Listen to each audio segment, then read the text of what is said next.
We're going to get started. Good afternoon and welcome to the Transportation and Telecommunications Committee. My name is Senator Suzanne Geist. I represent District 25 in South Lincoln and Southeastern Lancaster County. I serve as the Chair of Transportation and Telecommunications Committee. We will start off having the members of the committee and the committee staff do self-introductions, starting on my right with Senator Frederickson. Hi, good afternoon. My name is Senator John Frederickson. I represent District 20, which is in Central West Omaha.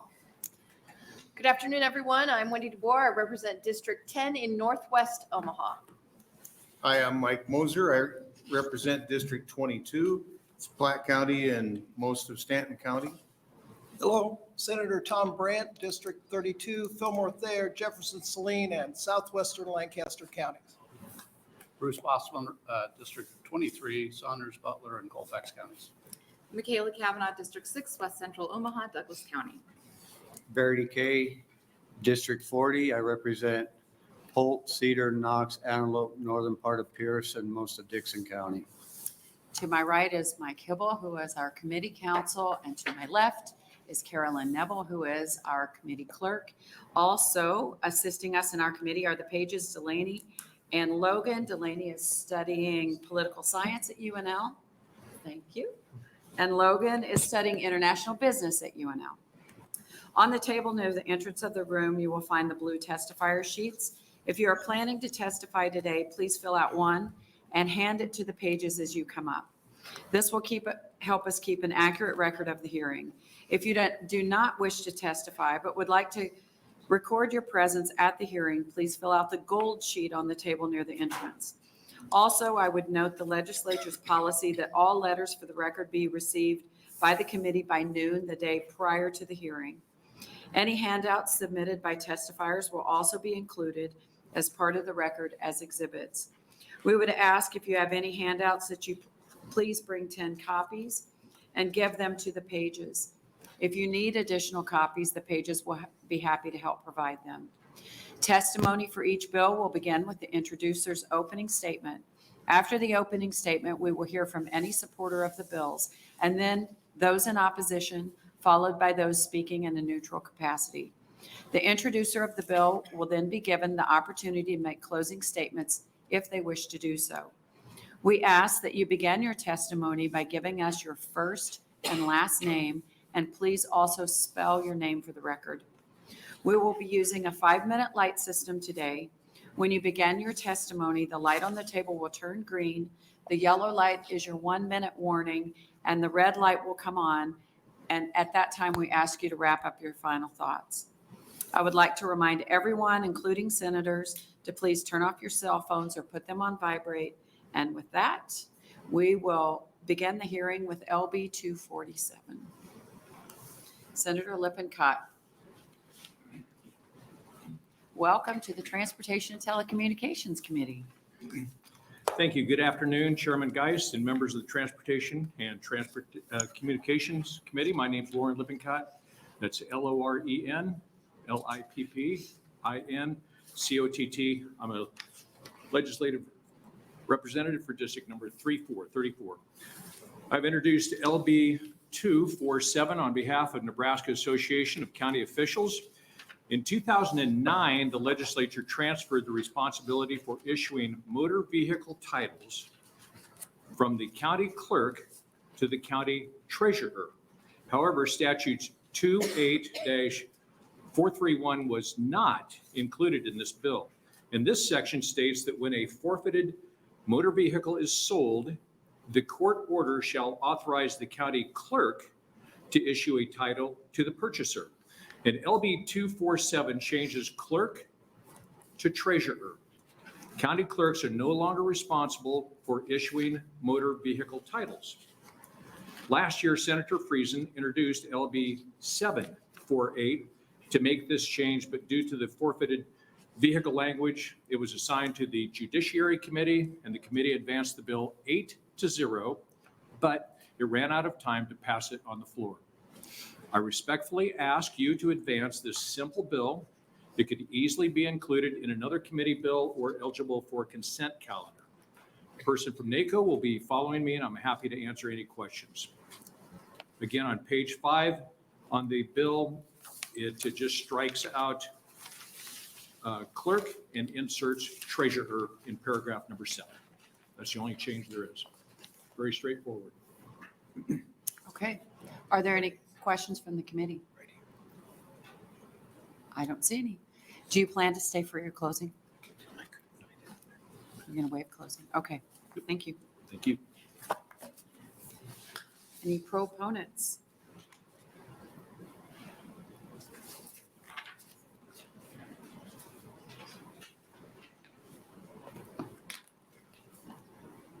Good afternoon. Good afternoon, Chairwoman Geist, members of the Transportation and Telecommunications Committee. My name is John Cannon, Joncannon. I'm the Executive Director of the Nebraska Association of County Officials, sometimes referred to as NACO. Here to testify today in support of LB 247. Very proud to be the first bill that Senator Lippincott got to testify on so far this in his young legislative career, and hopefully there are many more. And I also want to thank Senator Lippincott for working with us on this. We've had a great relationship already, and one long-standing with NACO. So I don't know how many people here remember. I'm of a vintage old enough to remember when we did personal property for our motor vehicles way back in the day. And then I can't believe I just outed myself as being not young enough to not remember something, but there it is. And then in the early 90s, we changed that to a motor vehicle registration system. And generally speaking, that was something that was handled by the clerk or their designate. And in 2009, we had reached a tipping point where 47 out of 93 counties had the treasurer being that designated official. And so we just made it official and had the treasurer do it. They basically took out all of Chapter 60 and changed clerk to treasurer in all those iterations. However, in Chapter 28, there was still a reference to the clerk. And so what we're doing here today is just changing that. I can tell you that currently all 93 counties, the treasurer is taking on this duty. So all we're doing is conforming the law to the practice and what we originally intended. With that, I'm happy to take any questions you might have. Great. Thank you. Any questions from the committee? I don't see any. Thank you for your testimony. Thank you very much. Are there any other proponents of LB 247? Are there any opponents to 247? No. Anyone willing to speak in the neutral capacity to 247? I don't see any. And Senator Lippincott has offered to waive his closing, so that will close our hearing on LB 247. And I have no letters for the record on that bill either. So thank you very much. We will move on to LB 288.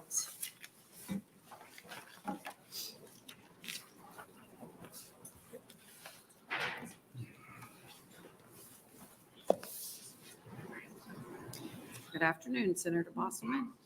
Good afternoon, Chairwoman Geist and members of Transportation and Telecommunications Committee. My name is Bruce Bostelman, spell that BRUCE-BOSTELMAN.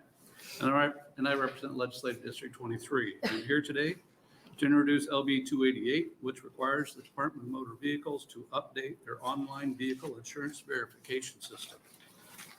Currently, the system requires insurers providing private passenger insurance policies to transmit their book of business, which is their database that lists all of their insurance policies the insurance company has written on the day, twice a month, either through 1st to 3rd or through the 11th to the 13th of the month.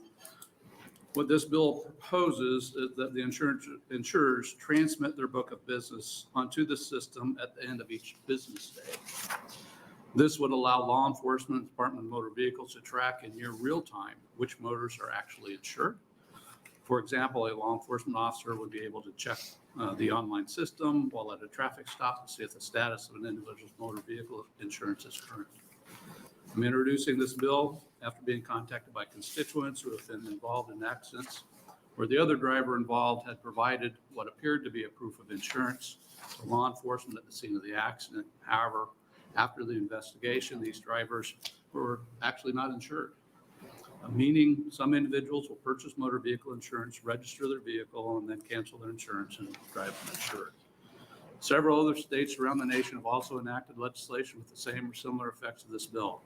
I have spoken with Director Lamb and members of the insurance industry to ensure that we are working together on this bill. I'll make it clear, this bill does not create a new program or requires those who are currently exempt to report. This is just changing when those companies who do report twice a month to do that each business day. I feel this is an important issue to take up, which will assist our insurance companies, keeping drivers insured and assist law enforcement during traffic stops and on the scene of an accident. I ask for your support of LB 288 and its advancement to general file. I'll answer any questions you have. Thank you. Are there any questions? Yes, Senator Mosier, sorry. So do the agents who write the insurance report it, or does the insurance company report it? Would be the business who would report it, the agent that reports for that business, yeah.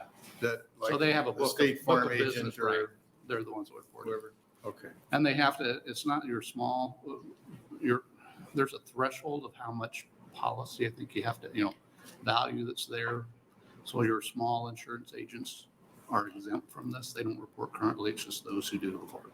So like your State Farm agent would be one, I'm sure. Okay, thank you. Yes, Senator DeBoer. So if the small agencies are exempt, how do we actually ensure that, like, wouldn't that just mean that all the people who want to go get their business, cancel it, will go through the small insurance? Well, this time there wouldn't be a way to do that. I mean, they would report, they're exempt from reporting, and I'll get back with you on that because I'll talk to Director Lamb about it. Okay. But right now, they're not doing the same reporting, so this would be an exemption. So they're also not reporting right now. Right. Well, that seems interesting. Yeah, and my understanding is a pretty low threshold, Oh, okay. so it's not It's like you're pretty going to low, see it. okay. You're not going to see a lot of companies. Got And it. there's probably, I'm sure there's someone behind me that can probably answer Perfect. that question for you. Perfect. Senator Decay. Thank you, Chairman, guys. Senator Bostelman, in Nebraska, do you know, and I don't know, that's why I'm asking, do you know what the penalty is for vehicle owners that aren't carrying insurance and get found out? Is there like the fine that's involved with that, or do you know? No, I don't know right off the top of my head. I don't. I do believe that they're no longer driving a vehicle at that time if they're cited. So, but I'm not sure. I don't know what the fines are. I was just curious if it correlates like with what Iowa does. I do know that over in Iowa, if they don't have insurance, it doubles whatever fine they would have going forward. So it gets pretty costly pretty fast for those people. So it's just. I can find out if you like, but no, I don't know right off the top of my head. All right, thank you. And I think you mentioned this in your testimony, but I just wanted to clarify. Did you say this is done in other states? This type of reporting is done in other states? Yes. Okay. All right, good. Any other questions? Oh, yes, Senator Frederickson. Thank you, Chairman Geist. So to follow up on that question, given that this is done, I'm kind of just looking for the fiscal note here on this. So presumably the infrastructure to actually implement something like this is something that we could model off of another state who does this report. So it would be similar legislation. It's the program it is. There's a number of other states, so it's very similar. There's other states that look like they do the same thing, but through our research, we really couldn't say yes, definitely these states do, but it'd be similar. Yes. Okay. Yes, Senator Brandt. Thank you, Chairman, guys. Thank you, Senator Bosselman, for bringing this bill. Recently got my license plates at the Jefferson County Courthouse. Of course, State Farm being State Farm, I took in a stack of insurance cards because we license 14 vehicles once a year.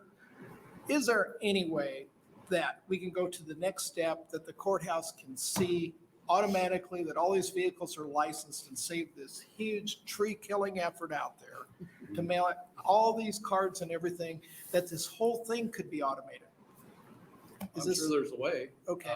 I mean, I'm sure there is, but that doesn't address that. I mean, that possibility is there. It's something I think you talked to Director Lamb about, because I know there's other things, game of parks, your license you have a fishing license, whatever pulls up. So I'm sure it would be a matter of getting the program or software to do it if they don't have it already.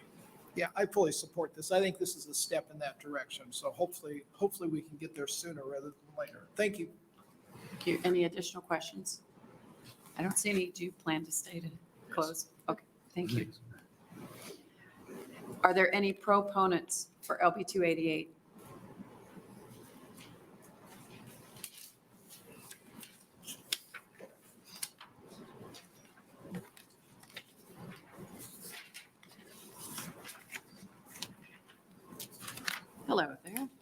afternoon, Senators. My name is Mark Richardson, MarkRichardsson. I am here today testifying in support of this bill on behalf of the Nebraska Association of Trial Attorneys. We like this legislation. We like any sort of legislation that is going to increase the or better ensure the chance of there being insurance coverage for motorists on the roadway. We, as trial attorneys representing a lot of people that get injured on the roadways, come across all too frequently situations where there is no coverage out there. You have an uninsured motorist out on the roadway. All that does is drive up premiums for your own insurance because you're going to have your own underinsured motorist claim or uninsured motorist claim, I should say, in that situation. So it's just, from my perspective, from our perspective, that's going to drive up the premiums for the rest of us that are being responsible. So the more that we can have people making sure that they're insured, the better. That would be the general reason why we would support legislation like this. It just goes that extra step to make sure that people aren't getting their insurance so that they can get their driver's license, get their vehicle registered, and then immediately drop their insurance afterward. This will be a better way to check that. Having said that, we always think that there can maybe be some improvements to legislation or proposed legislation. This is no exception. We would note that in this, the way this bill is drafted right now, it indicates that it basically applies to private passenger motor vehicles. NADA would love to see that language expanded to include common carriers, meaning over-the-road trucks. Just to ensure that they have the same reporting requirements as the average citizen, or the insurance companies have the same reporting requirements for over-the-road trucks as they do for the average Nebraska citizens that they represent. There was a case that came before the Nebraska Supreme Court 2 years ago, the Gomez case, where we had an over-the-road carrier that was, or there was an over-the-road truck that was playing this game where they would go and get insurance up to the federally mandated limits of minimum limits of $750,000, and then 2 months later they drop it back down to what is the only required limit that insurance companies have to provide coverage for, which are the state minimums of $25,000 per incident, $25,000 per person, $50,000 per incident. So they get the $750. 2 months later, they drop it back down to the minimum limits. They go and get with their over-the-road truck. They get in a collision, and all of a sudden, they've caused huge damages, and there's $25,000 of coverage there. Tried to hold the insurance companies accountable for that by saying you shouldn't have allowed them to drop those limits below $750, and there were varying factors out there with the Supreme Court that came back and said that's impractical. That's impractical to require the insurance companies to always issue $750 policies, because you could be getting insurance from here and here and here and here, and you can't guarantee what those coverages are. This is another step in helping fix that. If common carriers are included in this, it's requiring that those limits be reported. It gives law enforcement a way to make sure that those companies aren't dropping those, and it's our understanding, at least the way I've been educated about this, is that is more for the smaller companies that might be inclined to do this. Your creek carriers of the world, the big corporate trucking companies, this isn't an issue. They're always very well insured. They're doing the responsible thing. But every once in a while we get companies that pop up here and there that try to play this game with us. This would be another mechanism for improving that. So we'd like to see that fixed, but on the whole, we like the bill. We think it's worth supporting, and that's why I'm here testifying today. Great. Thank you for your testimony. Thank you. Are there any questions from the committee? Yes, Senator Moser. Do you have an opinion about the current requirements for the dollar amount of insurance? Do I have opinions on that? Yes. Oh, absolutely. Yeah, I mean, if you're going to ask me on the private vehicles, 25 and 50 is rarely sufficient for even the most minimal car crashes these days. I mean, one visit to the ER and you're going to end up with a medical bill, especially if you go by ambulance, you're going to end up with medical bills of $10,000 or more. And that says nothing to the actual pain and suffering and all those other things, lost income that you have to deal with. $25,000 rarely covers it. So on the private side, we've been in support of legislation time and time again that increases that. They've never made any headway with it, but we keep trying. On the federal motor carrier side, it depends on the type of over-the-road truck you have. It's either $750 or it's $1 million, depending on what kind you are. I mean, that is obviously a huge, substantial improvement. I'm not going to be anywhere near as critical of those numbers, but Are ag vehicles regulated separately? ag vehicles are, okay, I'm stepping a little bit outside my exact area of expertise, but my understanding is ag vehicles are treated differently, but there are still set requirements for them. I know ag vehicles don't have to necessarily have the $1 million. There's like provisions that exclude them from that depending on the size of the operation that you're running, the number of trucks and those types of Okay, issues. thank you. Any other questions from the committee? I don't see any. Thank you. Thank you for your very much. testimony. Any other proponents? Are there any opponents of 288? Is there anyone who would like to testify in the neutral capacity?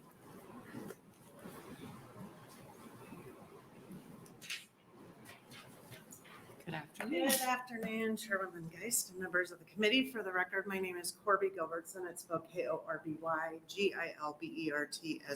I'm appearing today as a registered lobbyist on behalf of the American Property Casualty Insurers Association and the Nebraska Insurance Federation in neutral capacity to LB 288. First, I want to give those of you who are new and haven't been here over different years when this type of legislation has been introduced.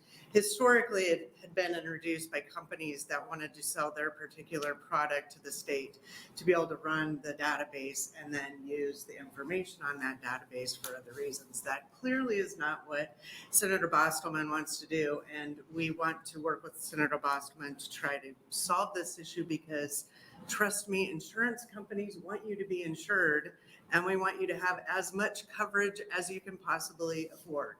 So I'll get more on that later, but switching to a new program, unfortunately, isn't probably going to solve this problem. There's no way to have all of the records be up to the minute accurate. The information comes from the companies, not from the individual agents. So the companies do a dump. Most of them have the capacity to do a dump every day. Some of them do not.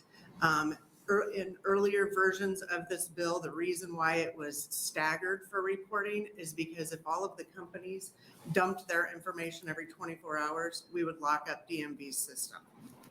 They can't handle that much data coming in all at once. So that's partially why it was set up like it is. We are not opposed to doing a daily dump. There will still be some companies that would have an issue doing that just because of their technology limitations. But we are willing to work with Senator Bostelman and DMV on that. The insurance industry has tried or is trying to deal with this on a nationwide basis, and hang on for this name. They have created an organization called the Insurance Industry Committee on Motor Vehicle Administration with an equally great acronym, IICMVA. So this organization has actually come up with some model legislation that has been adopted in 20 states and partially adopted in other states. It's actually a system where the vast majority of insurance companies can automatically plug into it, have no issues with their technology not reading that program, which is especially helpful when you have companies that do business all over the country. So with that, and I've talked to Senator Bostelman, we would like to work with the DMV to see if there are improvements we can make that can be made to the system to have a more timely reporting aspect. And I can't remember who asked this, of what happens if you are driving without proof of insurance. You are subject to having your driver's license taken from you immediately. So don't forget your insurance cards, and you actually can have proof of insurance on a mobile device now. Senator Brandt, you asked about trying to advance that. It took us 6 years to get that passed because People wanted the paper cards and didn't want it to be on devices. So I think we'll find all of us saying, yes, absolutely, we're happy to help work on that. But then also, if you do have insurance on your vehicle and you just didn't have your card, you lose your license, there is a fairly lengthy process to getting your driver's license reinstated. You have to have a letter from the insurance company on letterhead that says who the person is writing the letter, gives all the information about you, when the ticket was written and things like that. Obviously, you can see that would take some time to get that done. So if this was to move forward, I think you'd want to look at making this type of ticket some type of fix-it ticket where someone could show a law enforcement officer that they actually do have proof of insurance and let the officer sign off on it, something along those lines. But I see a yellow light. I was going to address a couple of the limit issues, but I will, if you want to ask questions, I can do Okay. that too. Yeah, thank you for your testimony. Yes. Are there any questions on the committee, from the committee? I don't see. Okay, great. Thank Thank you. you. Any other neutral testimony? Senator Bosman. He waives closing, so that will end the hearing on LB 288. And before we get started on the next hearing, which is LB 91, could I see a show of hands of who plans to testify in favor of LB 91? And who plans to testify in opposition of LB? Okay. All right. Then we will go ahead and proceed. Good timing, Senator Hansen. Happens every once in a while.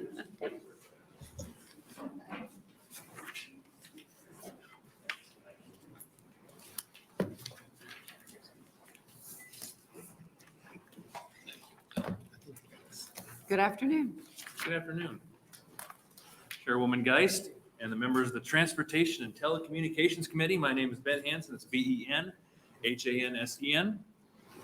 And I represent District 16. I'd like to take a moment to just say that I miss the presence of Gary Neiman here today. He was one of the lobbyists for Abate for many, many years, and he's been very involved with this bill specifically. And he recently passed away, so I just want to mention that for the record. He worked with me on this issue from the beginning of my time as a senator, and I always remember him as a friend. The handout I've given you has a telling picture. I hope everyone had received that. You see that little yellow state in the middle of the country, that's us. And we are surrounded by states like the dark blue who have certain age requirements for helmets, or the light blue who have no helmet laws at all. The table includes the specifics of the age requirements and the year the current laws were implemented. 12 of the blue states you see on the map have recently tried to reenact the helmet law for all. None have been successful. LB 91 would help Nebraska join its neighbors and the common views of surrounding states.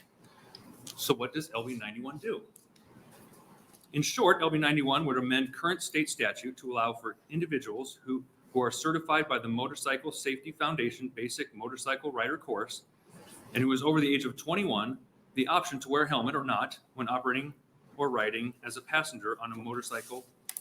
This would make us one of the more restrictive states on age requirements. Most are typically 19 years and younger.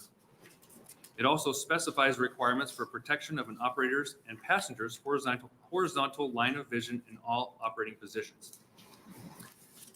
This is the third legislative session I have introduced legislation that would repeal Nebraska's helmet law, and I have learned that it is a topic involving a lot of emotion. For one, it is a freedom issue for me. Individuals who support LB 91 support the freedom to take personal responsibility on their own safety. It is mandatory to take a safety course, but after that, motorcyclists would be able to make a decision, and it is a risk. I would personally wear a helmet, and I would encourage everybody else to wear a helmet. But this is a risk they are free to take. And secondly, it's a heart issue. There are people who have lost loved ones or have been adversely affected by motorcycle accidents. And I could never imagine having to treat an acute motorcycle injury or have to take care of a chronic patient of this nature. And both hold weight. However, at the legislature, it is our job to legislate not only with our heart, but with our head. The helmet is only relevant in motorcycle accidents. An estimated 80% of motorcycle crashes result in injury or death, helmet or not. In 2019, the states requiring helmets for all riders had a combined fatality rate of 6.3 per 10,000 riders, while in comparison, states that allow for individuals to choose helmets or not had 5.7 per 10,000 riders and a fatality rate. In 2021, motorcycle deaths accounted for 22.6% of motor fatalities in Nevada, a state that requires helmets on all riders, and only 7.1% of the motorcycle fatalities in Alaska, a state that requires 17 years old and younger to wear a helmet. Or compare Virginia, a state with a helmet law at 6.03 deaths per 10,000 riders versus Iowa with no restrictions at all at only 2.47 deaths. Relevant and current statistical data show that 8 states that allow for individual choice in helmet requirements in 2020 either had an equal or greater percentage of motorcycle fatalities on riders who were wearing helmets. The numbers really depend on the state, the year, the weather, the blood alcohol content, the speed, and even the drivers. Car Assurance, one of the oldest insurance companies in the country, states that in 2020 study, about 67% of multiple vehicle accidents occur when the other driver violates the motorcyclist right away. But most importantly, it depends on the individual. This is something I'm hoping we can all keep in mind when you hear testimony behind me. A lot of times we hear statistics that are handpicked. And so I hope we kind of keep an open mind and open view about really what the statistics and the data really show. And I like to focus on the individual. I'm not saying that people can't wear helmets. I even wrote this legislation with more safety measures on riders than 31 other states. You and any passenger would have to be 21. You both would have to be certified in the Motorcycle Safety Foundation Basic Motorcycle Rider Course or another substantially similar motorcycle rider course approved by the Department of Motor Vehicles, which I don't think any state does. This is one that we put in there last time we introduced it. These classes teach about appropriate safety on motorcycles, defensive driving, and how to properly handle the bike on the road. Both would have to wear eye protection, either glasses that cover the orbital region of your face, a protective face shield attached to a protective helmet, goggles, or a windshield on the motorcycle or moped that protects you and your passenger's horizontal line of vision in all operating positions. Increased freedom to choose themselves, and something you've heard me say before, never a reason to make a bill or get rid of the law, but for economical reasons and tourism boost for the state will be among the reasons we can't pass LB 91. The opponents to this bill will give examples and personal stories of terrible accidents, which is relevant. Death in any regard is a terrible notion to fathom and one I don't take lightly or mention flippantly in this argument. However, this issue is more than a medical or even an economic issue. It's a cultural issue. There are over 83,000 proud motorcyclists residing in Nebraska that have a rich culture and history who want the option to choose for themselves to wear a helmet, not some rigid state mandate. So with that, I'd like to thank you for your time and consideration, and I would appreciate your vote to move this on to general file. Thank you. Thank you for your testimony.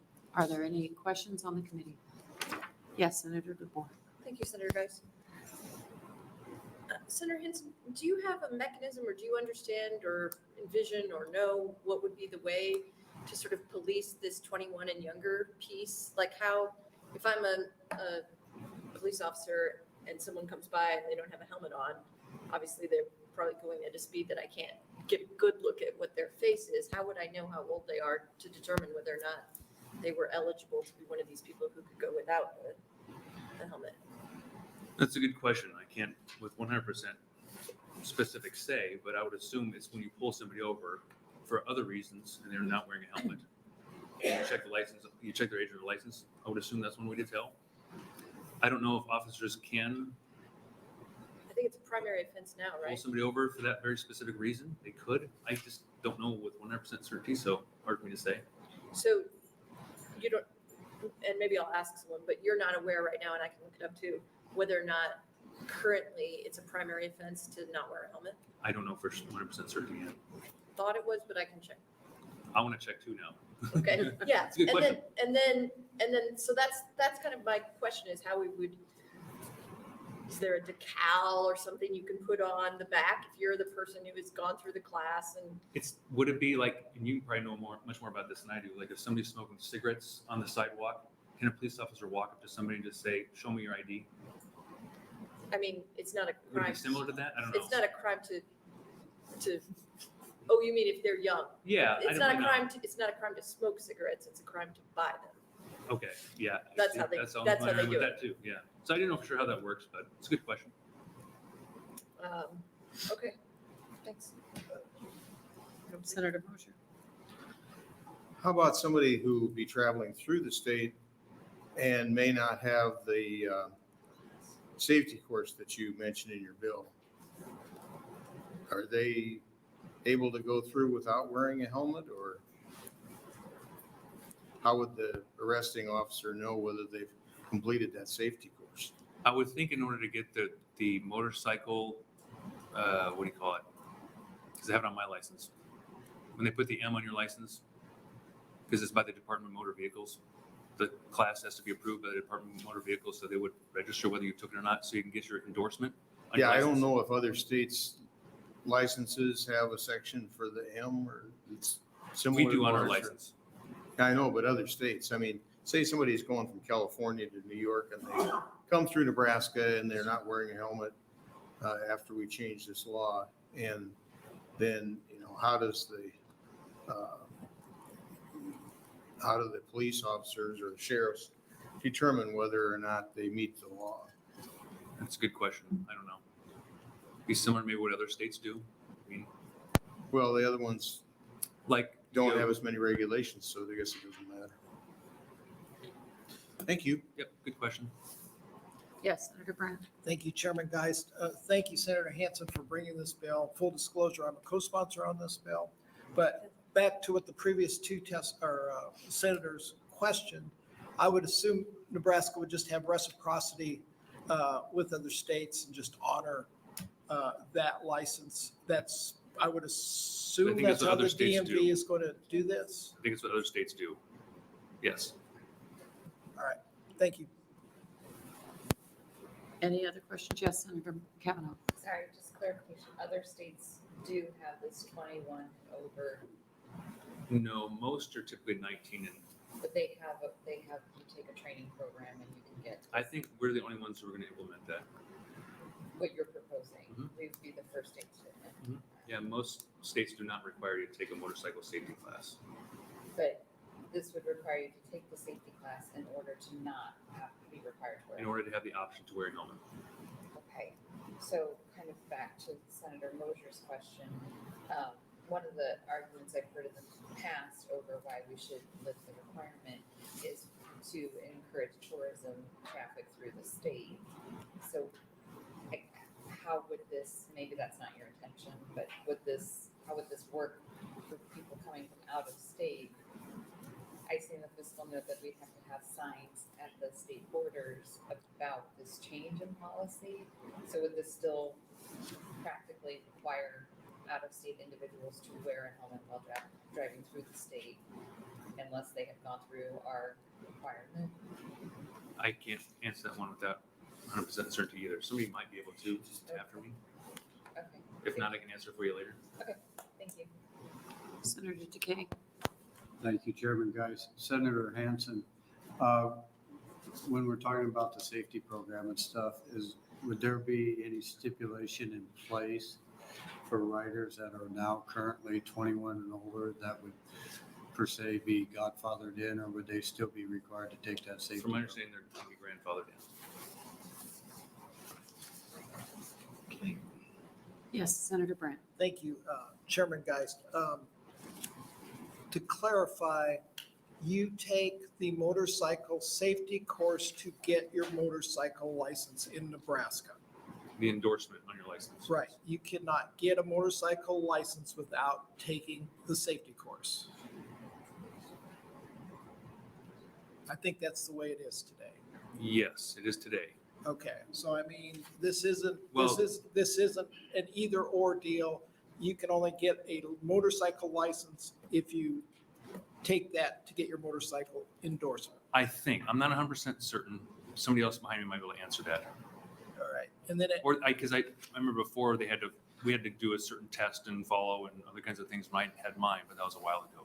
and then I would assume on signage coming into the state, like with the old seatbelt laws, Nebraska didn't have a seatbelt law. I live by Kansas. When you cross the border, there's a big sign that says you have to wear a seatbelt.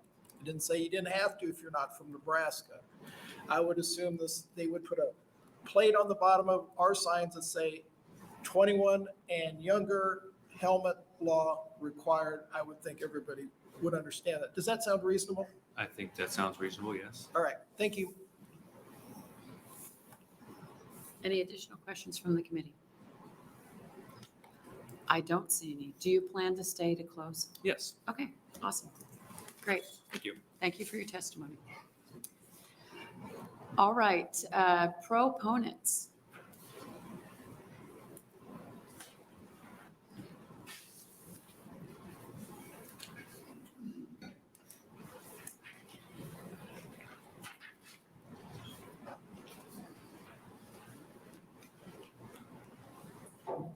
Good afternoon, Senator. Thank you.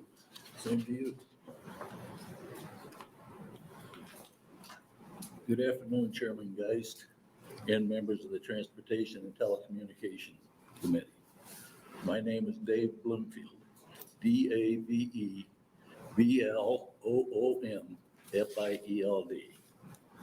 I'm a former state senator from District 17 in Northeast Nebraska. Joni Albright currently holds that position. It's an honor to appear before you today in support of LB 91. Some of you may be aware that I have carried similar legislation in the past. You can make it the last time we need to address this issue.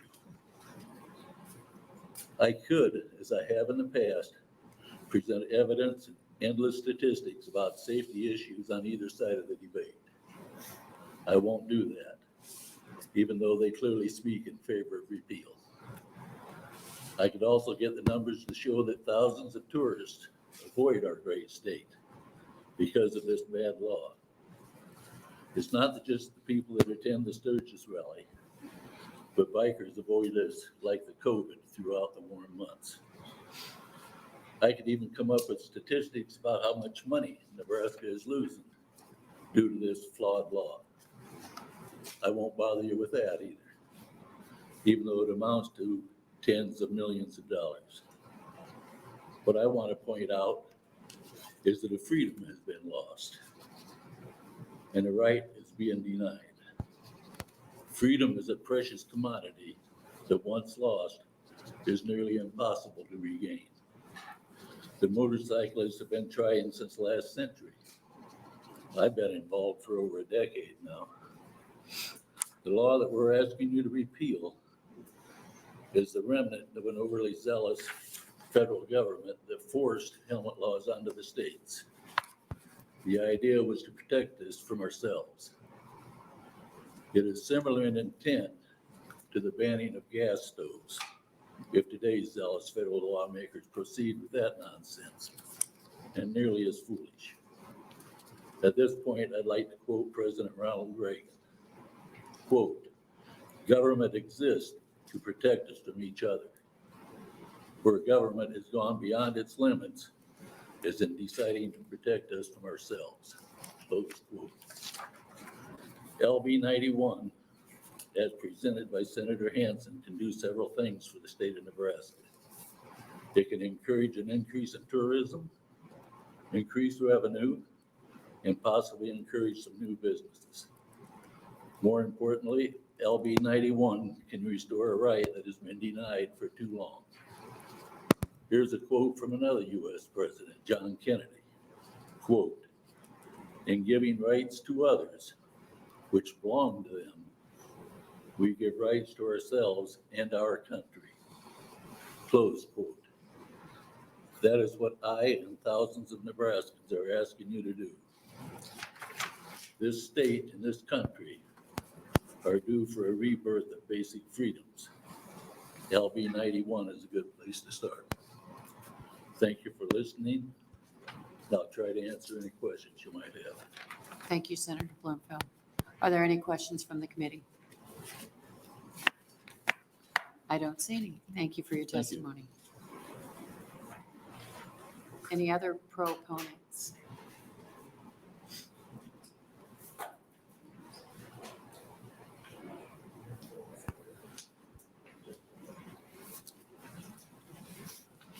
Afternoon, Mr. Gear. Good afternoon, Senator Geist and ladies and gentlemen of the Transportation and Communications Committee. Thank you for allowing me to testify here today. My name is Randall Geer, Randallgeer. I am currently State Legislative Coordinator and District Rep for the Lincoln area of Abeta, Nebraska. I testify before you today as a proponent of LB 91. In years past, I've testified on similar bills and brought statistics and data to support modifying the Nebraska helmet law. I will try a different approach this year. You will hear a lot of people mention the economic impact, including those that ride around Nebraska to attend the Black Hills Motorcycle Rally in Sturgis each year. While those numbers are significant, that only considers motorcycle traffic for about a month through July and August. The Nebraska riding season typically runs from late March to October. As you can see by the maps that were provided showing helmet mandates, Nebraska is an island, right smack dab in the middle of the U.S. That labels us as not motorcycle friendly to riders across the nation.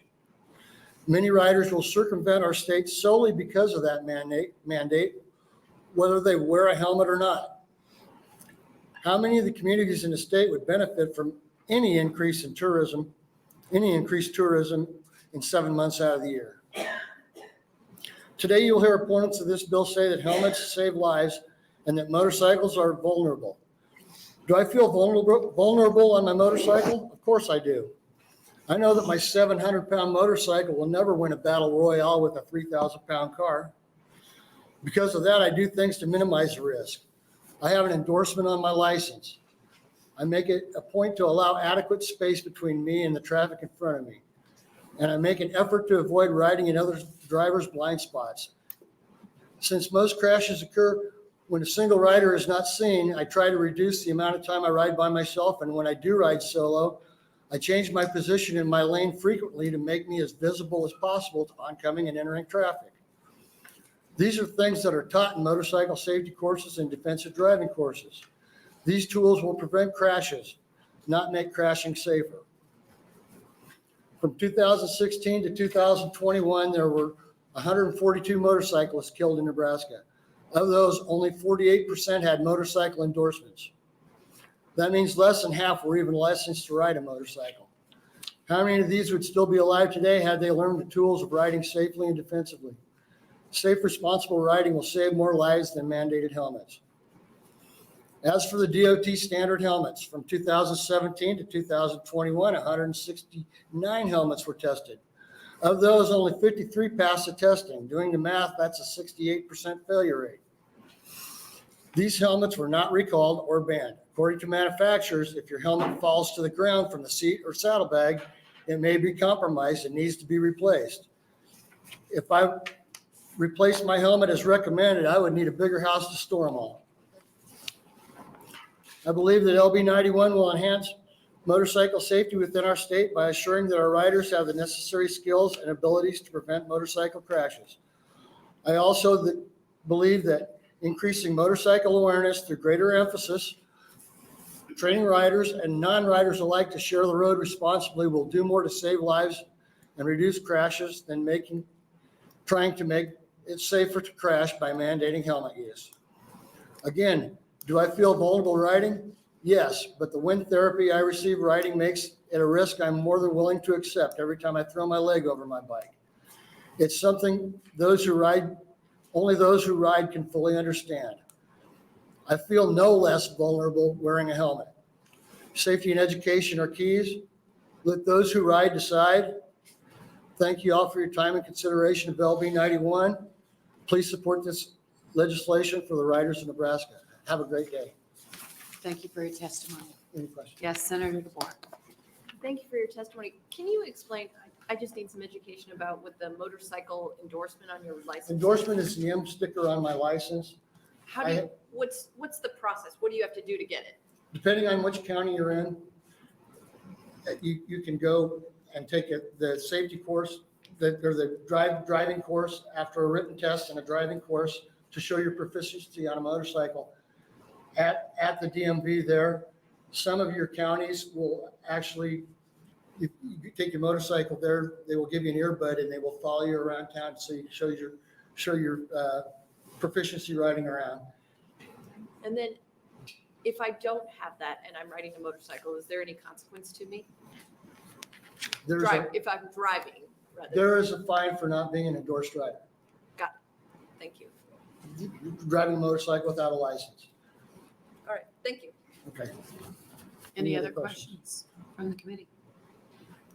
I don't see any. Thank you for your testimony. Thank you. You guys have a great day. Thank you.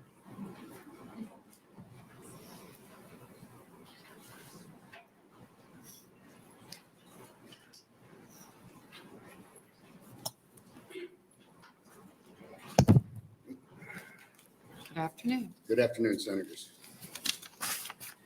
My name is Todd C. Miller, Toddmiller, from Lincoln. I speak to you today in favor of LB 91. As a citizen of Nebraska, a concerned motorcyclist, and as chair of American Bikers Aiming Towards Education. It has been said if you have to ask why I ride, you wouldn't understand. I believe that is true. So imagine it's a summer day in a nice new convertible, a few friends, driving down a country road, sun in your face, wind in your hair, smell of fresh cut alfalfa. You see it all, smell it all, with no place to go and all day to get there. Maybe you can relate. Now imagine having to wear a helmet. Would that experience be the same for you? This is what we are fighting for. This is what we want back, that summer day of riding. Maybe you can begin to understand why we keep fighting. I remember as a kid riding with Grandpa in the truck, waving at every vehicle as we drove by. You don't see that much anymore. That was community, friendship, a neighbor. Well, bikers still do that. We are a community, hugging on first meetings, helping our neighbors, raising funds for charities. The bait alone raised over $24,000 last year for Nebraska charities. And we are just one of hundreds of motorcycle organizations. We are not what you see in the movies. Okay, that is who we are, who we aren't, and what we're fighting for. I can testify on how uncomfortable wearing a helmet is, restrictions to hearing, vision, and the amount of fatigue. I can testify on how it is hurting our state economically, lost revenues, tax dollars. Our own citizens are riding out of state solely because of the current helmet law. A straw poll estimated 90% of the 83,000 registered motorcyclists take a trip at least once annually out of state to ride without. The Kaiser Family Foundation has debunked the idea that insurance and medical costs will increase without mandatory laws. So why do we still have a law? Opponents of this bill bring forth filtered data to defend the position to keep the law. They use regression analysis to predict how many more could have lived. But this is based on assumptions. No one can predict who could have lived. They would have you believe the root cause of death on our roadways is irresponsible motorcyclists. And that helmet law fixes that. So far, it has worked. I am a quality engineer. I look at data, analyze, and find root cause to problems. What I see here is that Nebraska made a knee-jerk reaction to a problem, loss of life on our roadways, with just that assumption in mind. Creating a helmet law to solve this problem is like putting duct tape on a leaky pipe. It may make you feel good that you did something, but the problem is still there. Most recent data from NHTSA from 2011 to 2020, nationally, 224,000 deaths on the roadways from passenger cars alone. 50,000 motorcyclists died. Of those, 60% were wearing helmets. It's alarming, but if 60% were wearing helmets and died, the mandate can only hope to affect the other 40%. I don't like to put lives in numbers, as every life is one too many. Let's not filter the data this way. It's too narrow a view. Many more lives are lost on our roads. Nearly 56,000 pedestrians died on our roadways. More people are dying walking than motorcyclists. Are they irresponsible, or is there some other reason? How will a helmet law stop that? Isn't distracted driving the more likely root cause of our problem? I cannot count how many times I've nearly been run off the road on the bike from someone talking on a phone. Education, training, and awareness programs have shown to be effective measures, reducing not only motorcycle deaths, but properly instituted pedestrians, bicycles, and for all those that share the road. Truth is, some crashes are not survivable. Avoiding crashes is the only real solution. Instead of duct tape or a knee-jerk fix, let's work together. Let's work to save some lives. Tax dollars, both federal and municipal, would be better spent working for safety and education, preventing crashes, not enforcing this unjust law that only addresses one segment of the population, and ineffectively at that. We, the members of ABATE, believe there are better solutions, and we'd be happy to share them. We just ask you give us our rights back. Give us our summer ride in Nebraska back. Stop sending the message that helmets can make you survive a crash that should have never happened. Madam Chair, committee members, please move this bill to the floor for debate and consider supporting it to law. Thank you. Thank you for your testimony. Are there any questions from the committee? Yes, Senator Kavanaugh. Thank you. Thanks for your testimony. What does fresh cut alfalfa smell like? Excuse me? Fresh cut alfalfa. I've never Well, heard if you're that from the before. country, it smells pretty good. I tell you what, on Does a it? summer day. Okay, all right. Come up to my place. I've never heard that before. Similar to fresh cut grass. Okay, all right. Can you imagine that? Thank you. Any other questions? I don't see any. Thank you for your testimony. Thank you. Any other proponents?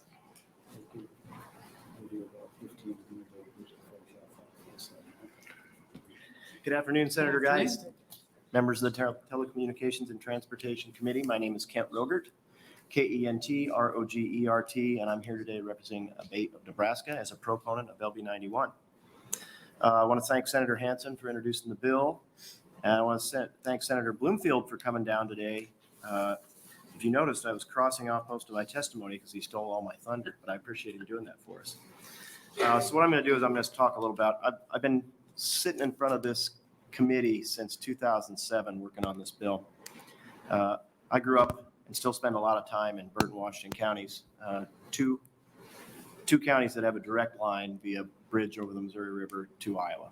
And what I see and have seen for all of my life is watching, well, since 1989, watching motorcycles mount up, head east, take their helmets off, and spend time and money in towns like Glenwood, Modale, Logan, Soldier, Woodbine.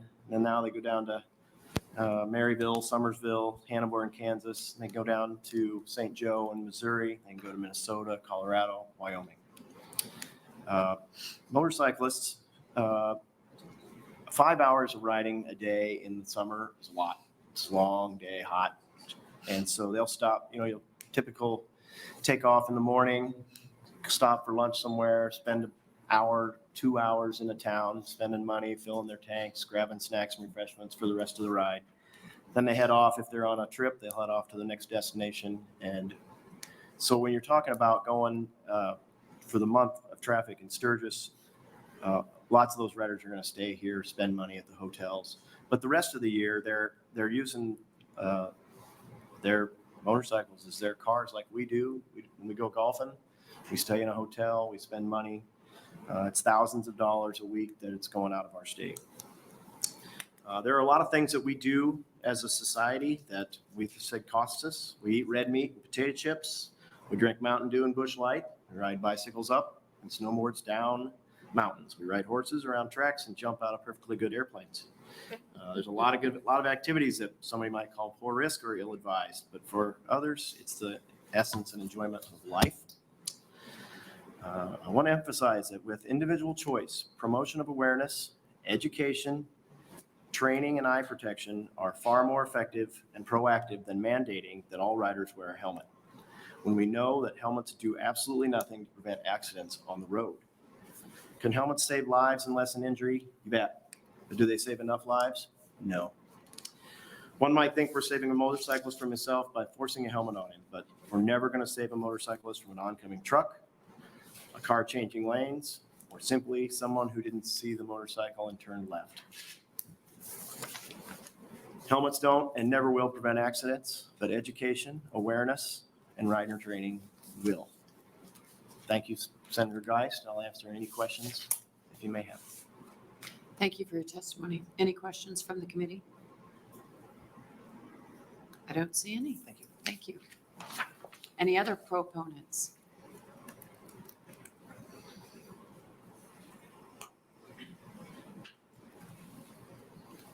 Okay, any opponents to this bill?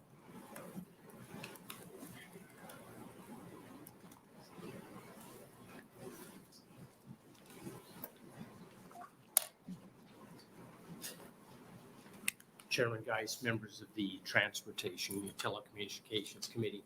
I'm Eric Keppy. I'm the president and CEO of the Nebraska chapter of the National Safety Council. We are a Nebraska-based nonprofit that provides program resources and education to prevent injuries. Excuse me, and Eric, save could you lives. spell your name for the record? Yep, please? and I had it spelled out right there. I said, spell out. And I still forget to do it. I've only been doing this for about 10 years now. It's Eric, E-R-I-C, Keppy, K-O-E-P-P-E. So, of course, I'm here to express our interest in opposing LB 91. I will address Senator, I think it was Brandt's comment about how do people get a license. They are not required, as far as I know, to take a Motorcycle Safety Foundation course. Their option is to go to the DMV, take a written test, and do a drive test at the DMV. I would tell you, our organization offered the Motorcycle Safety Foundation course for many, many years. And it allows, kind of like teen driver education, if a person passes the Motorcycle Safety Foundation course at a provider, that they then don't have to take the test, the drive test at the DMV. So just a little clarification on that. I would like to give a few things in support of the universal helmet law. According to NHTSA, of course, helmets are estimated to be 37% effective in preventing fatal injuries to motorcycle riders, 41% for passengers. But if we spin that around, for every 100 motorcycle riders killed in crashes while not wearing their helmets, 37 of them could have been saved, 37 out of the 100. When we examine, and I think this is very interesting, when we examine the impact of Missouri's August 2020 helmet law change, the effects are telling. Missouri changed its law to allow riders 26 and older to opt out of wearing a helmet. In a period from January to October of 2020, when the helmet requirement existed, the state saw 14 riders without helmets die. In the period of January of 21 to October of 21, just 1 year later, after the helmet law changed, the state saw 72 riders without helmets die. That's an over 400% increase in the number of non-helmeted fatalities. What's interesting is, and I think I've got it in your packet, overall traffic fatalities in Missouri during that time was a 2% increase. So it wasn't just the effect of overall that. Michigan is the other state that changed their traffic law. They partially repealed it. Their University of Michigan Injury Center did a partial study on it and resulted that there was a 25% decline in helmet use after their change in their law and a 14% increase in head injuries. They go on to say that those portion of head injuries that are concussion related fell 17%. But the proportion of head injuries due to skull fractures increased 38%.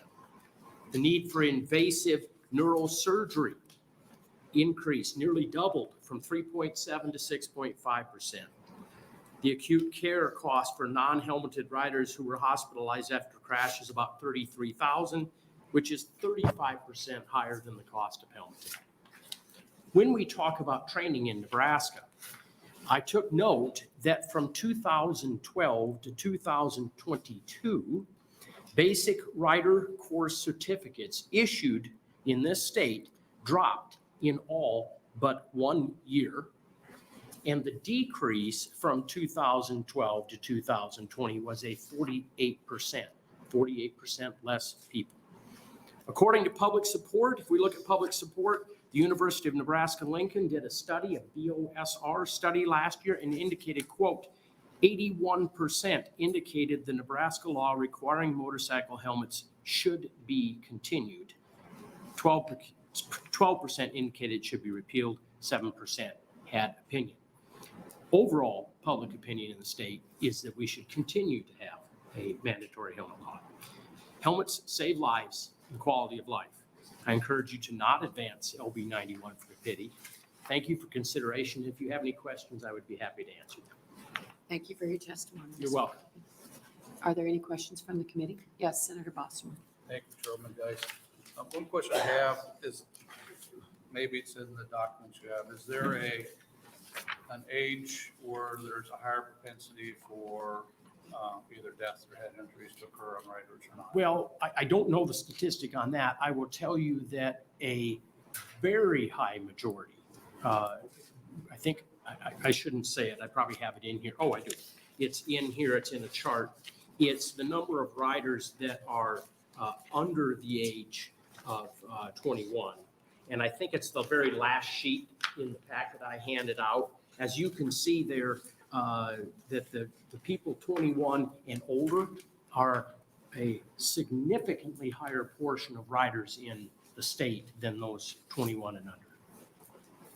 Now, I will agree with the gentleman, one of the gentlemen that talked on behalf of non-endorsed riders. I think that is a separate issue. There are far too many riders in the state that are riding without an M endorsement, meaning they not only didn't take a class, they didn't even go take the test and the permit course. So I would encourage us as a state to do something to try to get more people to get their M endorsements. Okay, thank you. You're welcome. Yes, Senator Frederickson. Thanks, Chair, guys. Thank you for your testimony. I'm looking at the chart you provided us on the Nebraska Motorcycle Basic Rider Course Training Certificates.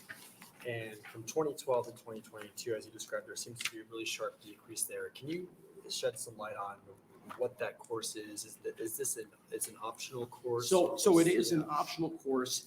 There are a number of courses. Most people take the basic rider course.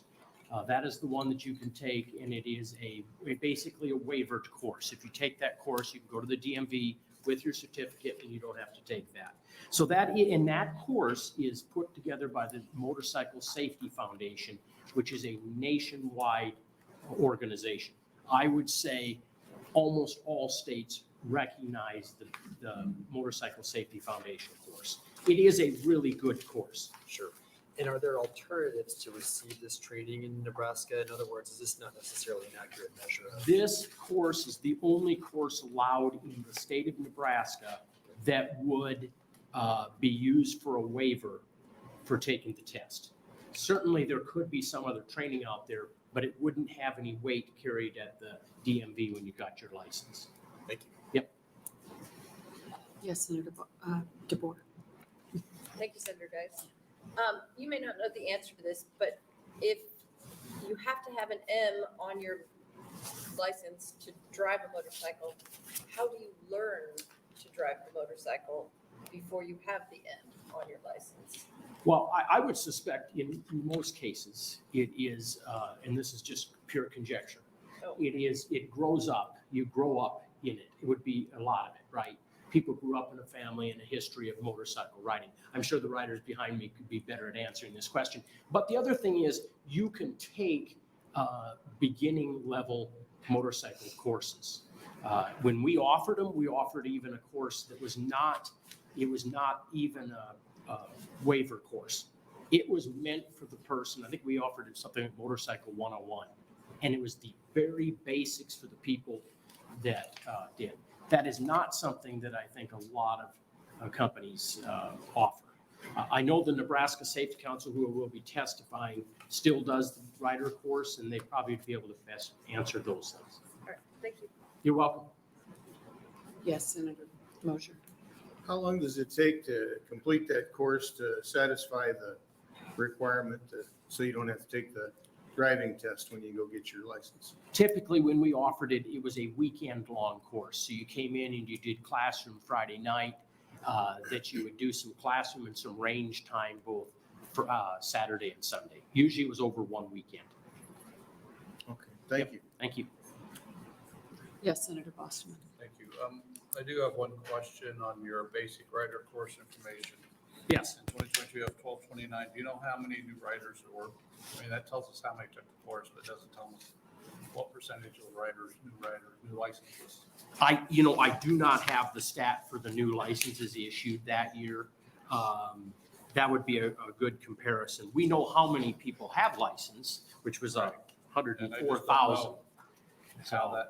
How your graph compares to. Yeah, that would be good. Something we can provide to you would be how many M endorsements were put on people's licenses last year. Okay, thank you. Yeah, you're welcome. I'll make sure I make a note to get that down to you guys. Any additional questions? I don't see any. Thank you for your testimony. Thank you very much.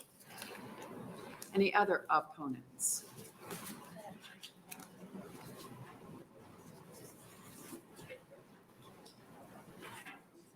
Good afternoon.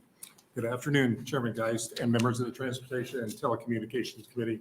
My name is Dr. Daniel Rosenquist, D-A-N-I-E-L, Rosenquist, R-O-S-E-N-Q-U-I-S-T. I'm a family medicine physician in Columbus and the current president of the Nebraska Medical Association. As a part of my practice, I actually provide care for a couple of long-term injury or long-term care for patients who have had motorcycle injury. As the voice for Nebraska physicians, including the physicians working in emergency departments and trauma operating rooms across Nebraska, the NMA is opposed to LB 91 and the repeal of the state's motorcycle helmet requirement. I'd like to make 3 points to the committee. First, helmets save lives. Second, helmets reduce serious injury. And third, helmets save healthcare and taxpayer costs. First, helmets save lives. The statistics surrounding motorcycle accidents and helmet use are clear. Though motorcycles account for only 3% of registered vehicles and only 0.6% of total miles driven per year, motorcycle crashes make up 14% of all traffic fatalities. According to data from the National Highway Traffic Safety Administration, the NHTSA, in 2020, more than 5,500 U.S. motorcyclists lost their lives due to motorcycle crashes. That means that more than 5,500 times a physician or other healthcare worker had to sit down with strangers and tell them that someone they love is now died. While there are inherent risks in riding motorcycles, helmets are the single most effective ways to save those lives. Motorcycle helmets are 37% effective, as we've heard previously, in preventing driver deaths and 41% effective in preventing passenger deaths. Helmets save an estimated 1,872 lives in 2017, with an estimated 749 additional lives that could have been saved if all motorcyclists had worn helmets. Secondly, helmets reduce injury. In addition to saving lives, helmets reduce the risk and severity of injury. When Nebraska reinstated its helmet law in 1989, the state saw a 22% reduction in motorcyclist serious head injury. The CDC reports that motorcycle helmets are estimated to reduce the risk of head injury by 69%. NHTSA reports that the unhelmeted riders are 3 times more likely than helmeted ones to sustain traumatic brain injuries in the event of a crash. A 2018 study in the Journal of Neurosurgery, Spine, evaluated over 1,000 patients involved in motorcycle crashes and showed that wearing a helmet not only protects your head and your brain, but also is protective against a cervical spine injury, an area that can lead to severe disability, including complete paralysis. Helmets save costs. Not only do they save lives and reduce serious injuries, but they also save healthcare dollars. NHTSA data from 2017 suggests that helmet use in Nebraska saved nearly $30 million in economic costs, including productivity, medical costs, legal and court costs, emergency services, insurance administration, property damage, and workplace losses. Helmet use reduces the cost of medical treatment, the length of hospital stay, and probability of long-term disability for riders involved in a crash. And much of this cost is borne by taxpayers. Studies that have looked at who pays for injured riders' medical care found that just over half of injured riders have private health insurance coverage. Therefore, the burden of caring for these patients is transmitted to society as a whole through increased governmental spending, increased costs for healthcare services, and increased insurance premiums. While some may believe that personal freedom and liberty should prevail in this debate, The data demonstrates that asking motorcycles to wear a helmet significantly mitigates health and economic risk for the good of all Nebraskans. We ask that you not advance LB 91 from committee. Thank you. Thank you for your testimony, Doctor. Are there any questions from the committee? I don't see any. Thank you. Any other opposition?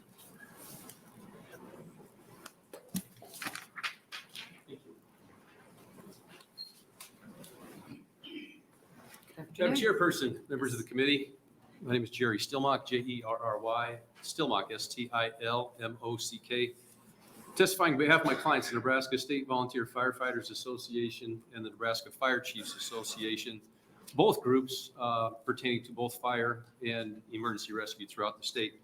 The principal company referenced Nebraska State Volunteer Firefighters Association have over 8,000 members in the state of Nebraska. We've testified historically in opposition to the measure before. We're back again today. A couple of the questions that came up sitting in the back of the room. Excellent questions. As I read through the legislation, I could not discern, I didn't come up with the questions. How does law enforcement judge who is and who is not over 21 years of age? It is not a secondary offense the way we recognize seatbelts right now, to my knowledge. Violations, it's treated as an infraction. It's a statutory $50 penalty. But if I may indulge the committee, Madam Chair, I was taught by my trial advocacy judge, who was a judge, teacher who was a judge, not to read to the jury. And I try to carry that habit over to all of you, but if I'd be allowed to read a few quick sentences. That head injuries by motorcyclists could be prevented or lessened by wearing a helmet are a societal problem, and that financial and emotional costs of the injuries cannot be viewed solely as a personal choice.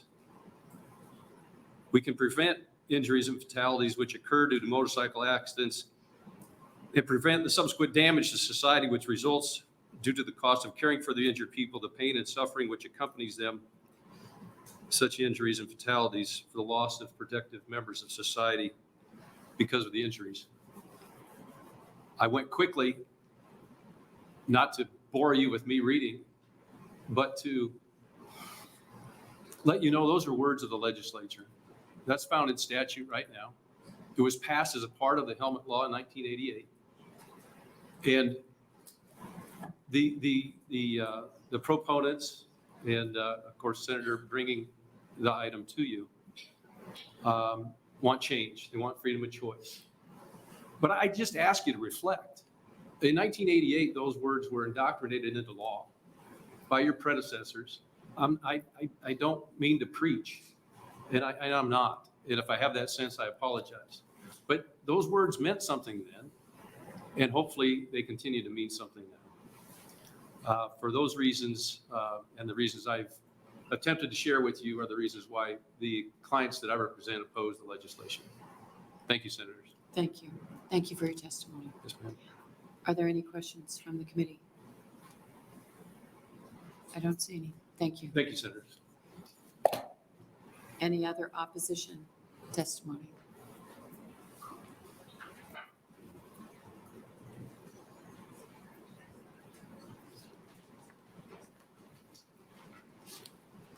Good afternoon. Good afternoon, Senators. I usually don't win in a foot race, so. You did this time. My name is Alicia Gentle. It's ALICIAGENTLE, and I'm here to testify on behalf of CHI Health, Creighton University Medical Center, Bergen-Mercy Trauma Department, and as immediate past president for the Nebraska Emergency Nurses Association, and as a nurse. Additionally, I served as an active duty ER trauma nurse in the United States Air Force. I have seen firsthand the impact wearing helmets has for motorcycle riders in our state. And for the first time in 2021, motorcycle crashes were in the top 3 traumas seen at CHI Health, Creighton University Medical Center, Bergen-Mercy. As a level 1 trauma center, this is frightening. As a trauma coordinator, my beliefs align with the Nebraska Strategic Highway Safety Plan and agree that 0 is the only acceptable number of fatalities on Nebraska roads. In fact, $22.2 million federal dollars are provided annually to the Nebraska Strategic Highway Safety Plan, and helmet repeal would certainly decrease the safety and increase the deaths on our roads. As Nebraskans, and has been mentioned earlier, we have seen how helmet laws affect death and injury. Nebraska reinstated the helmet law on January 1st, 1989, after repealing the law in 1977. The state then saw a 22% reduction in serious head injuries among motorcyclists. Additionally, acute medical hospital charges for injured motorcyclists declined 38%. Currently, in states without universal helmet laws, 57% of motorcyclists killed in 2020 were not wearing helmets, as compared to 11% with universal laws. Just like seatbelt and speed limit laws, helmets save lives by reducing the likelihood of a crash fatality and decrease the likelihood of riders to suffer a life-altering traumatic brain injury. LB 91 proposes helmet use is exempt for people over the age of 21 and has been that have been certified by the Motorcycle Safety Foundation Basic Motorcycle Rider course. And I agree. I would argue that the use of these laws apply only to young riders are impossible to enforce. In 2021, the Nebraska Department of Transportation Safety Office noted that 104,975 licensed motorcycle operators 21 and older had 808. So that's only 0.8% of licensed operators that this law would be protecting. On a personal note, as a nurse, I carry the stories of people I could not help survive. With helmet repeal in place, injuries will become more severe and many more non-survivable. Thank you for your consideration for the safety of all licensed motorcycle operators in Nebraska. Thank you for your testimony. Thank you. Are there any questions from the committee? I don't see any. Thank you. Thanks.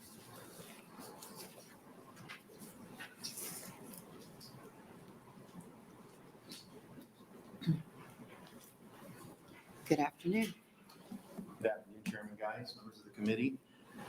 My name's John Leffler Jr., Johnlef as in Frank, Ler, and I am the Executive Director at the Nebraska Safety Council. I'd like to, if I could, to start by addressing a question from Senator Bosselman from earlier, if I could. With regard to your question on motorcycle requirements as far as licensing and taking safety courses, it is not mandatory to take a safety class in Nebraska unless you are 18 and under. The Nebraska motorcycle license requirements, you need to provide proof of your identification, residency, and legal presence, pass a vision exam, pay the required application and testing fees, pass the motorcycle written knowledge exam and motorcycle road skills test, or take an approved motorcycle safety training course. And I believe that the cost right now is $24 for that DMV test. I wanted to talk a little bit about why I'm in opposition to LB 91 and the effort to repeal our mandatory helmet law in Nebraska, which has been in place since 1989.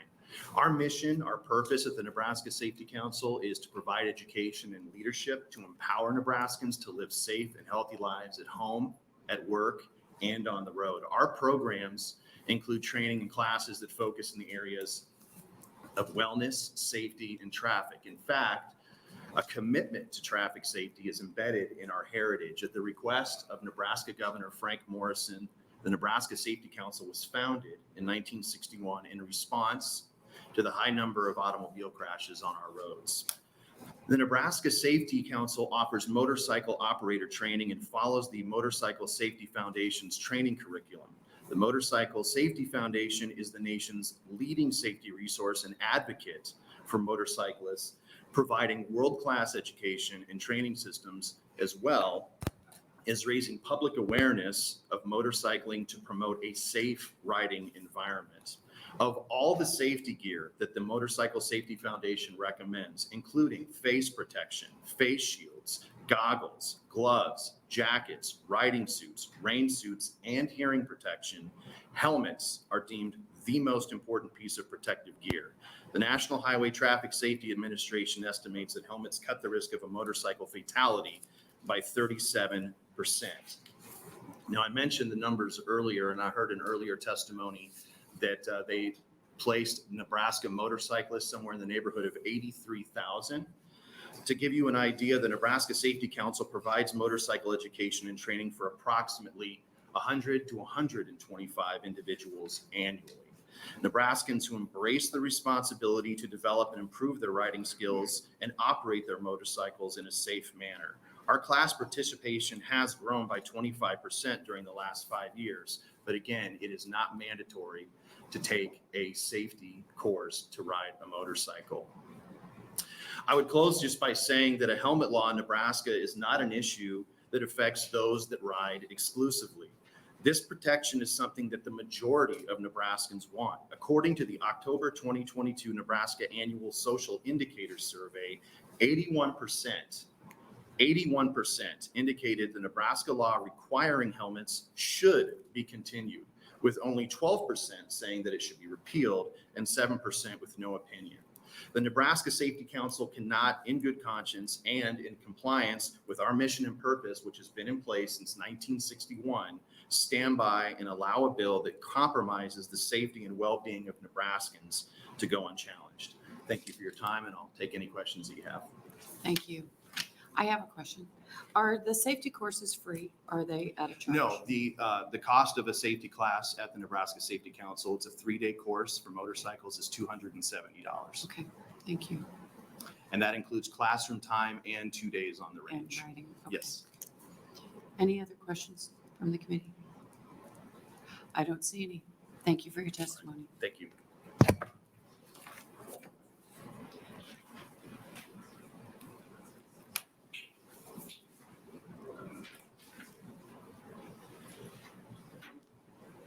Good afternoon. Good afternoon, Chairwoman Geist and members of the Transportation and Telecommunications Committee. My name is Robert M. Bell. I am the Executive Director and Registered Lobbyist for the Nebraska Insurance Federation. The Nebraska Insurance Federation Excuse me, Mr. Bell, would you spell your name, please? Sorry about that. Yes, I will. My last name is spelled B-E-L-L. Thank you for the reminder. The Nebraska Insurance Federation is the state trade association of insurance companies. The Federation currently has over 40 member insurance companies. Members of the Federation include companies who write all lines of insurance and who provide over 16,000 jobs to the Nebraska economy and over $14 billion of economic impact to the state, and provide over $14 billion of economic impact to the state on an annual basis. Perhaps most importantly, though, the Nebraska Insurance Federation member companies provide high-value, quality insurance products that protect Nebraskans during difficult times. LB 91 amends Nebraska Revised Statute Section 60-6,279 to allow motorcyclists who are 21 years of age or over and who have been certified by the Motorcycle Safety Foundation safety course to ride their motorcycles helmetless. LB 91 does mandate eye protection. Information and statistics, as you already heard from the National Highway Traffic Safety Administration, indicates that helmet use significantly lowers the risk of both death and traumatic brain injury resulting from motorcycle accidents. So why do insurance companies care about helmet use? Increase in death and traumatic brain injury will increase the cost of policyholders in nearly all lines of insurance. Let's take an example. In a typical motorcycle accident involving traumatic brain injury, the motorcycle is required to be covered by a policy written by a property and casualty insurer, like Farmers Mutual of Nebraska, that will pay for any property damage, some limited medical payments, and liability of the driver at fault. Health insurance provided either by a private insurer such as Blue Cross Blue Shield of Nebraska, an employer, or the government through Medicare or Medicaid will be responsible for the additional medical expenses not paid by the property and casualty insurer's medical payments and liability coverage if any exist. With traumatic brain injury, life and health insurance companies such as Mutual of Omaha that provide life, disability, and long-term care insurance products also can become involved depending on the policies and the circumstances. Even without death, some types of life insurance could be liquidated to help pay for the long-term care of the patient. All of these claims come at cost the insurance company's policyholders who pay the premiums associated with the increased cost of medical care associated with a helmet law repeal. If insurance is not in place, some of these responsibilities for the financing of long-term care will instead fall to the hands of the state and its taxpayers. A better solution would be to keep the current helmet law in place. For these reasons, the insurers in Nebraska oppose the passage of LB 91. Appreciate the opportunity to testify. Thank you. Thank you. Are there any questions? Yes, Senator Mosher. So are motorcycle insurance policies cheaper in Nebraska because we have a helmet law? I don't know the answer to that off the top of my head. Well, you might expect that if they're effective in reducing injuries and expenses, that maybe the So they probably are. They probably are slightly. That would be my best guess. Now, again, the amount of property damage involved in a motorcycle accident is probably relatively minor, whether or not there's a helmet involved or not. Really, where you run into the large expenses is the injury to the individual. So, and there can be, of course, some portions of the policy that would apply to that, but there would be portions of other insurance policies, if you're properly insured, that would also start kicking in on that care. You mean their auto insurance might cover them when they're riding their motorcycle? I'm talking about their health insurance. If So- I'm in an accident and there's no coverage, then I can go to my health insurance. Okay. Medical insurance is not required to ride a motorcycle, just property damage and liability. Right, you're required, I believe, under federal law. Well, that's changed a little bit, right? Over time, it's kind of gone back and forth with the Affordable Care Act, but most Americans are required to cover some sort of have some sort of medical coverage. Okay, thank you. You're welcome. Senator DeBoer. Thank you. Can you help me kind of go through this slowly as I'm trying to parse this all out? Couldn't those who sell products to motorcyclists sort of change their actuarial tables or something so that if there were not helmets, they would say, okay, well, now it's more risky to ride a motorcycle, therefore we're going to just charge more for motorcycle insurance? Yeah, I believe that would be the case. I think I would make the argument that may impact other lines of insurance just as much, if not more. Okay, so those we can set to the side. So then Right. what are the other lines of insurance that you're talking about that would go up? Well, okay, so if we have more traumatic brain injury in the state overall, that has to be paid by somebody. And a lot of times that's paid by your health insurance. So you go into a hospital, you're treated. Certainly there's some liability insurance that's going to kick in, or med pay under your motorcycle policy might kick in $5,000. You go to the hospital for a day, it's probably going to cost you tens of thousands of dollars, right? Well, your health insurance steps in, and who provides that health insurance? Well, it could be a private insurer, it could be an employer plan, it could be Medicare or your Medicaid or your Medicare supplement policy or your Medicare Advantage policy, or it could be Medicaid, of course, as well. So those would be in play, and then as well as disability products. So let's say you can't work anymore, your disability products would start kicking in. So maybe there's an income protection product that you have, or a long-term care policy. Although those are becoming increasingly difficult to find, they still do exist. And so if you were going to a nursing facility for however long, those products would kick in, and all of that would, if the law passed, it would affect future actuarial tables. So is there any such thing as like, you have to have a certain kind of coverage for wearing or for driving a motorcycle without a helmet? I mean, could you create a new insurance product that was, driving a motorcycle without a helmet that we could require? That would then take all of the burden off of. I don't know. That's pretty speculative. Yeah, but I think they could. I mean, I don't know that they would. Yeah. Right? Because they would need to find it I mean, the cost for one of these traumatic brain injuries is astronomical, right? Correct. So even one is going to be pretty astronomical.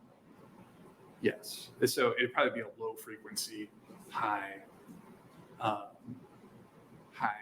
risk event, right? So not going to happen very often, but when it does happen, it costs a lot of money. So, and that's what concerns, and that's what concerns all lines of insurance, right?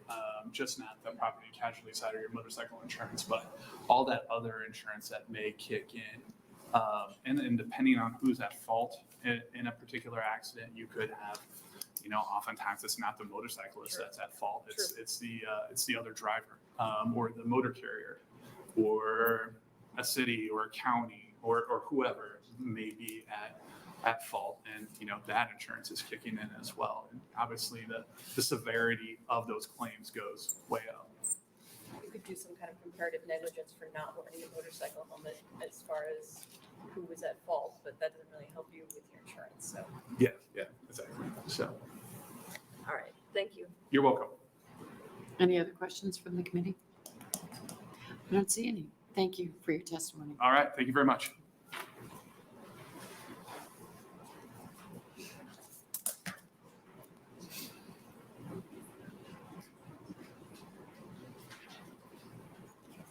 Good afternoon. Good afternoon. All right. Chairwoman and members of the committee, my name is Julia Cowan, Julia Keown. I am a registered nurse representing the Nebraska Nurses Association. The Nebraska Nurses Association represents more than 30,000 registered nurses in the state of Nebraska. The Nebraska Nurses Association is opposed to LB 91, a bill that would weaken the all-rider motorcycle helmet law in Nebraska. Motorcycle helmets save lives. It's a fact. Death rates from head injuries are twice as high among motorcyclists in states without all-rider helmet laws. According to a comprehensive study published by the National Institutes of Health in 2016, a statistical analysis of decades worth of crash data found that motorcycle helmets reduce the risk of head injuries by nearly 70%. Based on the best estimates from public health researchers, the CDC estimates wearing a motorcycle helmet will reduce your risk of being killed in a motorcycle collision by nearly 42%. The bill proposes to add eye protection but remove the helmet requirement for those riders over 21 years. Eye protection will not prevent catastrophic head injuries. Motorcycle helmets do prevent many of these head injuries. As Nebraska nurses, we believe that preventative measures like helmets can result in longer and better quality of life and ultimately reduce lifetime healthcare costs for Nebraskans. We urge you to oppose LB 91 to protect the safety and well-being of motorcycle riders in our state. And then as an aside, on a personal note, and also so not associated with the NNA, not associated with my employer, I personally am a board certified trauma and critical care registered nurse.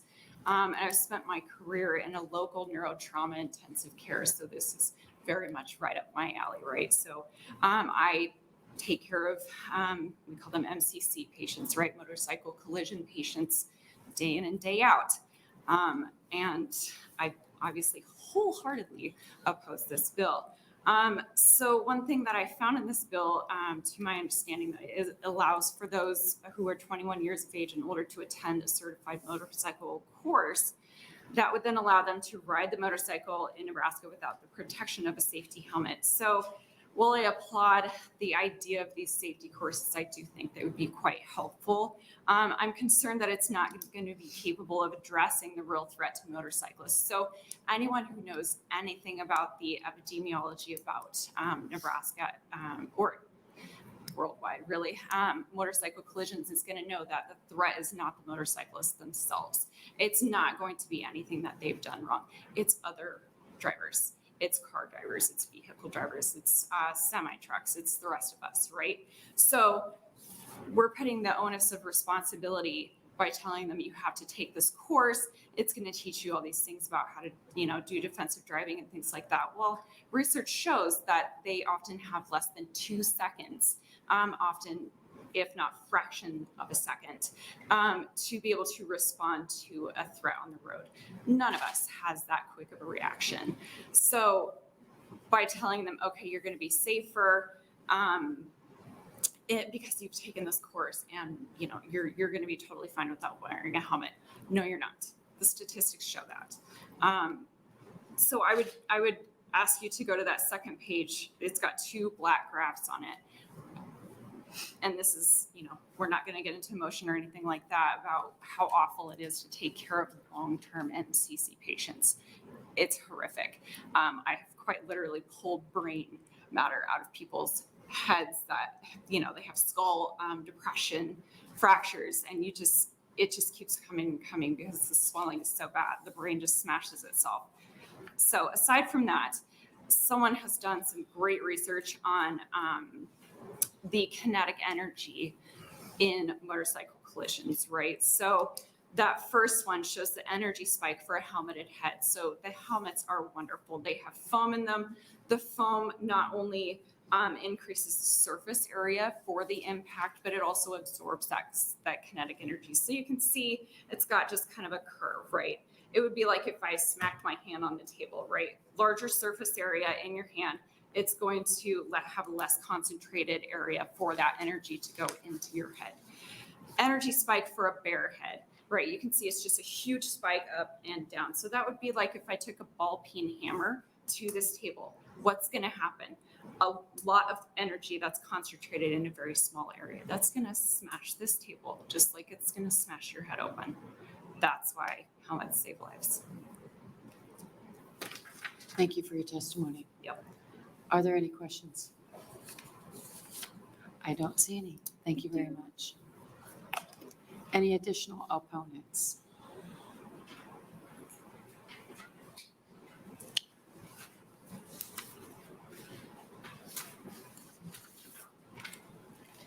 Good afternoon. Thank you, Senator Geis, the Transportation and Telecommunications Committee. My name is Dr. Brooke Murtaugh, spelled BROOKE MURTAUGH. And I am testifying as the Brain Injury Program Manager at Madonna Rehabilitation Hospitals, covering both Lincoln and Omaha campuses. I'm also representing the Nebraska Hospital Association. I'm an occupational therapist specializing in brain injury medicine and rehabilitation. I provided education to medical professionals on brain injury and rehabilitation regionally and nationally. I'm a certified instructor for the National Brain Injury Specialist Certification through the Brain Injury Association of America, an active member of the American Congress of Rehab Medicine's Brain Injury Special Interest Group, International Brain Injury Association. I also serve on the Scientific Steering Committee for the Neurocritical Care Society's Curing Coma campaign and on the American College of Surgeons Committee to rewrite the traumatic brain injury best practice guidelines for trauma centers. I've spent the last 17 years of my practice working exclusively with traumatic brain injury population. I implore you to vote no to LB 91 and not allow LB 91 to move out of committee. Madonna's organization admitted 457 moderate to severe brain injury survivors to inpatient rehabilitation in fiscal year 2022 and served over 1,500 brain injury survivors of all severities. I've treated thousands of survivors of TBI during my career. No one can comprehend the pain and suffering survivors of brain injury and their families endure.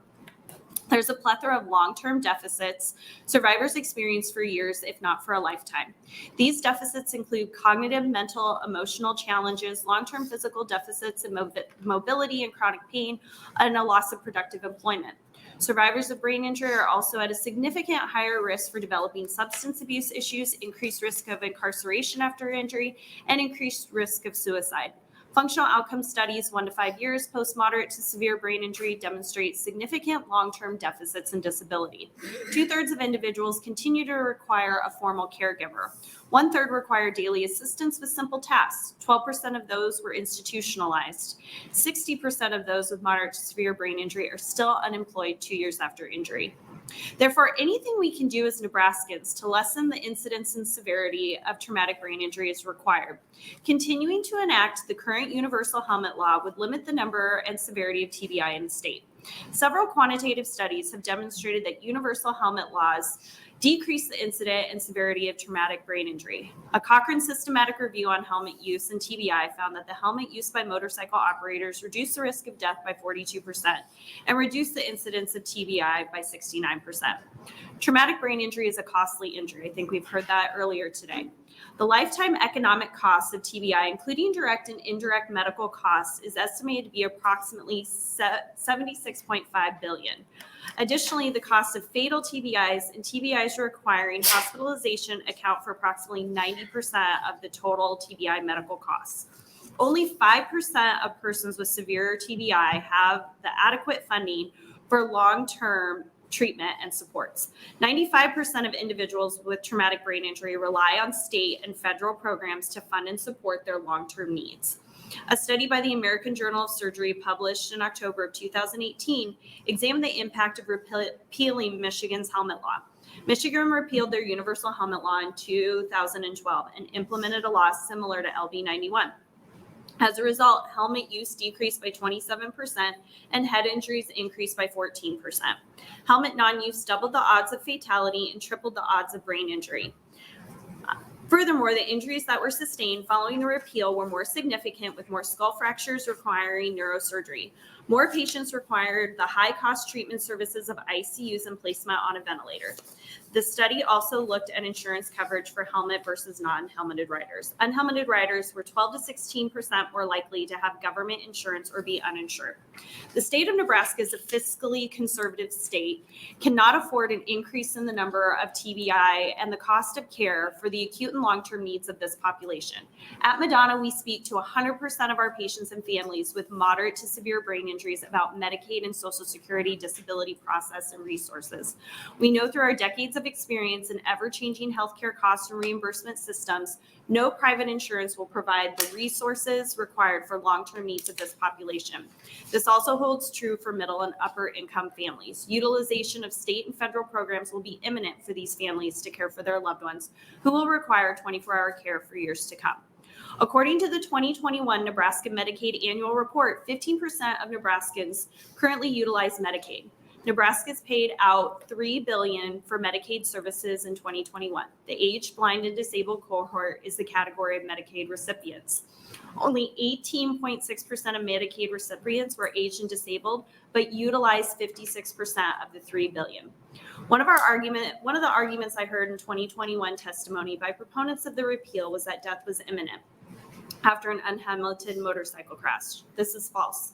Only 4% of motorcycle accidents are fatal, thus increasing the probability of survival and long-term disability. I understand the pro-repeal position for free choice to not wear a helmet or to wear a helmet. However, when the free choice to not wear a helmet leads to TBI and long-term disability that you and I as a taxpayer will have to fund, then that free choice of the individual has now affected all of us as Nebraskans. The societal, ethical, and economic costs versus benefit of LB 91 are too high to support repeal.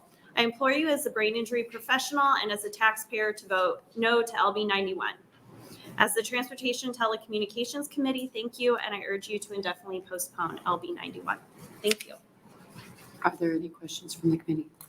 Yes, Senator Boston. Thank you, Chairman Geis, and thank you, Dr. Murdoch, for being here and testifying. I guess I think you mentioned it at the end, and I think to be asked the question, I've been trying to figure out how to phrase a question appropriately, perhaps, is we see, as our proponents testified, presented information earlier, we see pedestrian accidents, we see motor vehicle accidents too. They stress and what they say, they acknowledge that these accidents happen. They acknowledge that there's going to be deaths. They acknowledge that there's going to be some brain injury that's going to happen. It happens in all accidents, different accidents. But part of what they stress too is through safety and through other courses that they can take, that they feel that they should have that opportunity to be able to do what they feel is right, and by safely riding a motorcycle without a helmet, that would be appropriate. And I just think that it's a question that needs to be asked, and I would be interested in your direct response because,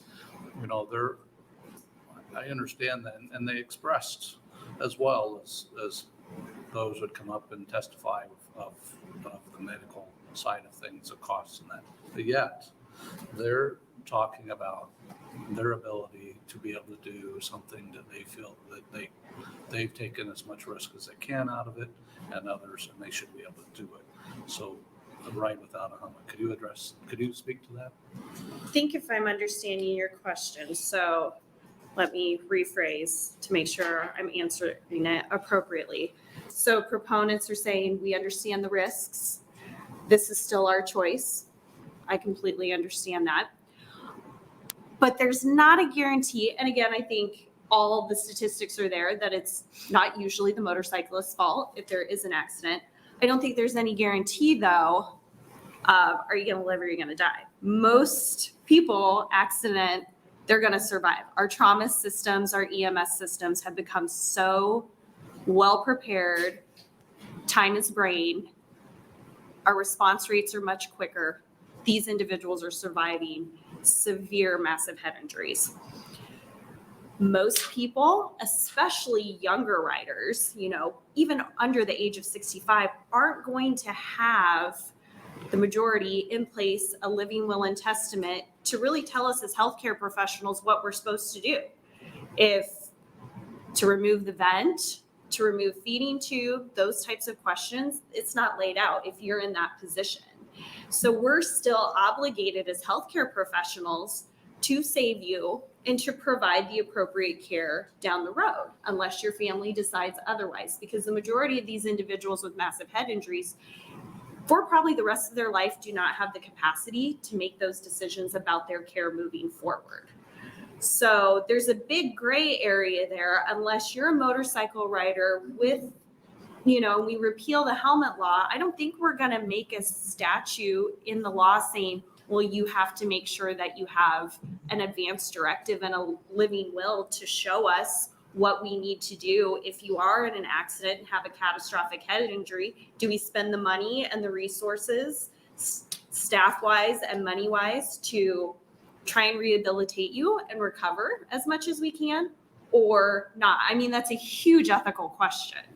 So, does that get to your point? Did I understand it correctly? The point being is that could happen in a motor vehicle, in a car accident. It absolutely could. That could happen when we walk across the Yes. street. So as healthcare professionals, EMS, trauma coordinators, neurocritical care physicians, and us as rehabilitation professionals, we're always going to err regardless of how you got hurt. If we don't have any directive, we're going to move forward because that's the right thing to do. So, the money and the healthcare is going to be spent. Understand, I think they're still feeling in the sense that should be their decision to be able to make that decision of not harming. And then they have the decision responsibility too, whether they have whether they have any medical care, in their. True. However, in my experience with the severity of head injury and with our ever-changing healthcare systems, there is not enough money. You could be insured by Blue Cross Blue Shield of Nebraska. You could have United Healthcare. They will pay a percentage of your ICU and acute care costs. If you need rehabilitation, you maybe get 2 weeks. And then what? You're not ready to go home unless your family can quit their jobs and provide 24-hour care. So then it's Medicaid, Social Security, disability. That is the only way you are going to get the resources to provide care for you to be able to survive. Thank you. And I think on a personal note, I understand the free choice discussion, but is that going to, the consistency of that? There's other bills that are going to be coming up about free choice and decision-making of individuals. So, we need to be consistent with that as well. But it does affect other people. And again, the way healthcare and insurance is changing. We see it every day. I've been doing this 17 years. We used to be able to care for people at a place like Madonna for 6 months to a year. Now it's literally 2 to 3 weeks. And the brain does not recover that fast. Thank you. Thank you. Thank you. Any additional questions? Thank you, doctor, for your testimony. Thank you.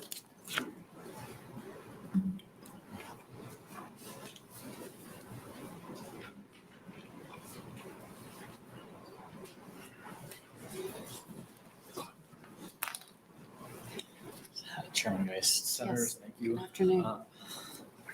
My name is Joshua Wilderman, JOSHUAWILDERMAN. I'm a trauma nurse and injury prevention coordinator at Nebraska Medicine. Today I'm testifying on my individual capacity, and I ask you to oppose LB 91. Working as a trauma nurse in Omaha, we receive patients from Nebraska and Iowa. When motorcyclists are involved in a collision with a helmet, we often manage lacerations and broken bones. When a motorcyclist presents with a head injury, their case becomes far more complex and complicated. Patients and family members experience longer ICU stays, increased surgical interventions, longer acute hospitalizations, greater difficulties managing rehabilitation, and longer challenges post-discharge. Nebraska's helmet law provides protection to our motorists and gives them a fighting chance in the event of a collision. Motor vehicle traffic injuries is the leading cause of TBI-related injury and death. Patients that survive motorcycle accidents are often left to figure out a vastly different way of life. These changes can come in the form of physical, cognitive, and financial, leaving a lifetime of challenges for the patient, their families, their communities, and the healthcare system. For patients who experience brain injury, their cognitive challenges can range from post-concussive syndrome to severe traumatic brain injury. Patients with traumatic brain injuries often struggle with cognitive disabilities, PTSD, functional disabilities, disabilities returning to the workforce, financial burdens, healthcare costs, and lost wages, and some never return to their baseline quality of life. As many of others have spelled out the statistics and numbers I've typed up here, I'll save us all extra numbers to digest in that time. I want you to, while you're taking this matter under consideration, please think about the motorcyclist when they're riding home, back to their families, their spouses, their children, their jobs, their productivity in their communities.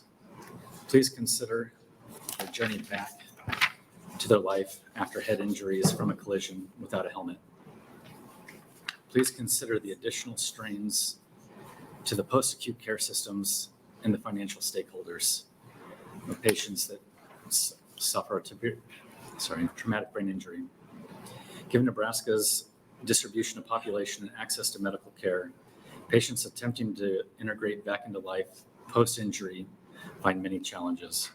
Our medical providers, neuroscience specialists, and rehabilitation facilities are difficult for many to access due to the distance and financial strains.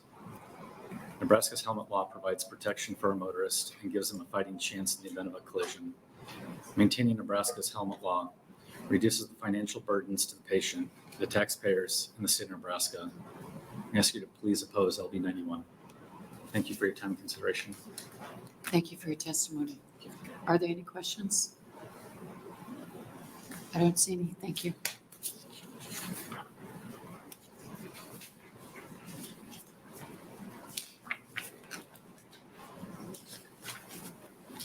Good afternoon. Good afternoon. My name is Gary Hausman, GaryHausmann. I'm from Blair, Nebraska. I am a retired corporate pilot who spent the last 41 plus years working in the Omaha area. I have been involved in this debate in opposition to this helmet issue since 2007. I was still recovering before that because of my accident.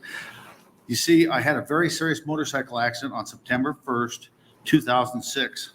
The accident was not my fault. However, the injuries were still very serious, regardless of who's to blame. Fortunately, I was wearing a very good quality helmet. Evidently, I was approaching a car who was waiting for me to get past her, and she saw me coming, and then she was going to take her baby up to their babysitter. While I was approaching her, and only 58 feet from her, she was rear-ended by a small SUV. She was pushed into my path, and I could not get stopped. I struck the rear corner of her vehicle. As I struggled to get stopped, I jumped off of the motorcycle and slid underneath the rear of her vehicle. My injuries were a broken C5 and C6 cervical vertebrae. The top two ribs on each side of my sternum were broken. My sternum was shattered, collapsed my right lung, and dislocated my right shoulder. However, the most serious injury by far was my brain injury, known as diffuse axonal injury, or DAI, which is widespread bleeding and bruising on the brain. Statistically, 9% of DAI victims survive, and 92% of the ones that do survive are in a wheelchair the remainder of their life. So obviously, I'm very fortunate and blessed to be here today. Certainly, the result of having worn a very good motorcycle helmet that day played a big role. While my medical bills were only $383,000, in 2006, a motorcycle accident that did involve head injuries such as mine resulted in $1.41 million in medical bills. Certainly that figure is much higher today. How many motorcyclists are on the road in Nebraska during the year that you meet who would or could pay that kind of a medical expense? Senators, we've all heard about the individual's personal freedom. I agree with every one of them. They should have the personal freedom to pay their own medical bills, especially if they choose to not wear a good quality motorcycle helmet. Thank you very much. Thank you for your testimony. Questions? Mr. Hausman. Comments? Are there any questions from the committee? I don't see any. Thank you Thank you much. very much. Have a good day. You too. Any other opponents?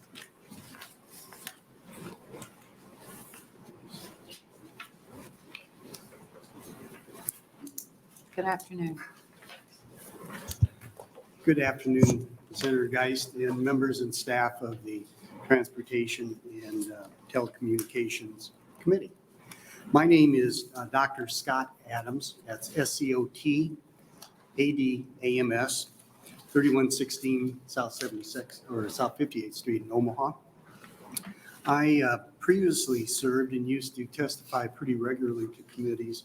I served for 8 years as the director of the Division of Behavioral Health for the state of Nebraska under Governor Heineman at the time. Sherry Dawson, who some of you may have heard, and I worked closely with one another. And I'm happy for Tony, who's the interim director now in this transition. I am here to oppose LB 91, and copies of my written comments are being handed out to you now. And I've also included my 2017 comments in opposition to LB, to the helmet repeal law in that time. I refer to those bills in my 2017 comments as zombie bills because these things just won't die. They keep coming back and they keep coming back and they keep coming back. I want to acknowledge the proponents for LB 91 today because I thought that their testimony was strong, compelling, and I wish you all success in sorting through these issues. Personal freedom versus the cost of that freedom. Taxation is a personal representation and personal freedom as well. And I don't choose to be taxed by their bills for people not wearing a helmet. Here we are again. I'm a former board member for the Brain Injury Alliance of Nebraska, serving as its president for 3 years. More notably, I've ridden a motorcycle for more than 20 years and over 100,000 miles. And I'm here on my own initiative because of that fact. The points I made back in 2017 remain relevant. From proponents today, you have heard helmets restrict my freedoms. Absolutely, they do. That happens all the time in America. But the first rule of purpose of government is to protect its citizens. You have an opportunity to do that today by retaining the helmet law. It doesn't affect anybody but me is the second argument you will hear. And you've already heard tons of comments about the financial implications. And I'm fine with that, but just don't use my money to pay for your bills. The third argument that you hear is that Nebraska loses out on tourism. All the research you'll hear, all the research I have read has been undocumented assertions with regard to that. I don't know of a number or a dollar value of that. And I don't know anyone who would go 500 miles out of their way just because of the helmet bill and the tax. That just doesn't make sense in the face of it. Since my earlier testimony, I myself had a motorcycle accident at the intersection of 72nd and Cass going north in Omaha. Young woman decided to turn in front of me. I had to put the bike down. And as my helmeted head bounced on the cement, I was able to see the right rear, the passenger rear tire, say Firestone as it rolled by me. Didn't strike me at the time, but I thought, I shouldn't be able to see that. That's how close that tire was. We all know it's dangerous. Boy, every now and then it kind of reaches up and grabs you in a way that catches your attention. I knew it was a very close call at that moment. And although I was skinned up and shaken up, I was able to stand up as others ran to help me. And I not only was lucky that it wasn't worse, but I had been prepared and thereby took the responsibility to ensure that it wasn't worse. Happy to take your questions. Thank you for your testimony. Are there any questions? I don't see any. Thank you very much. Any additional opponents?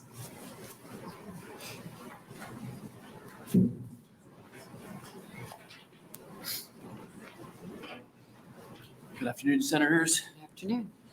Chairwoman Geist, I'm back again.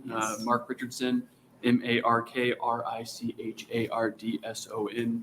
I'm here again to testify on behalf of the Nebraska Association of Trial Attorneys, and I'm not sure what else I can really add that hasn't already been said by the opponents here.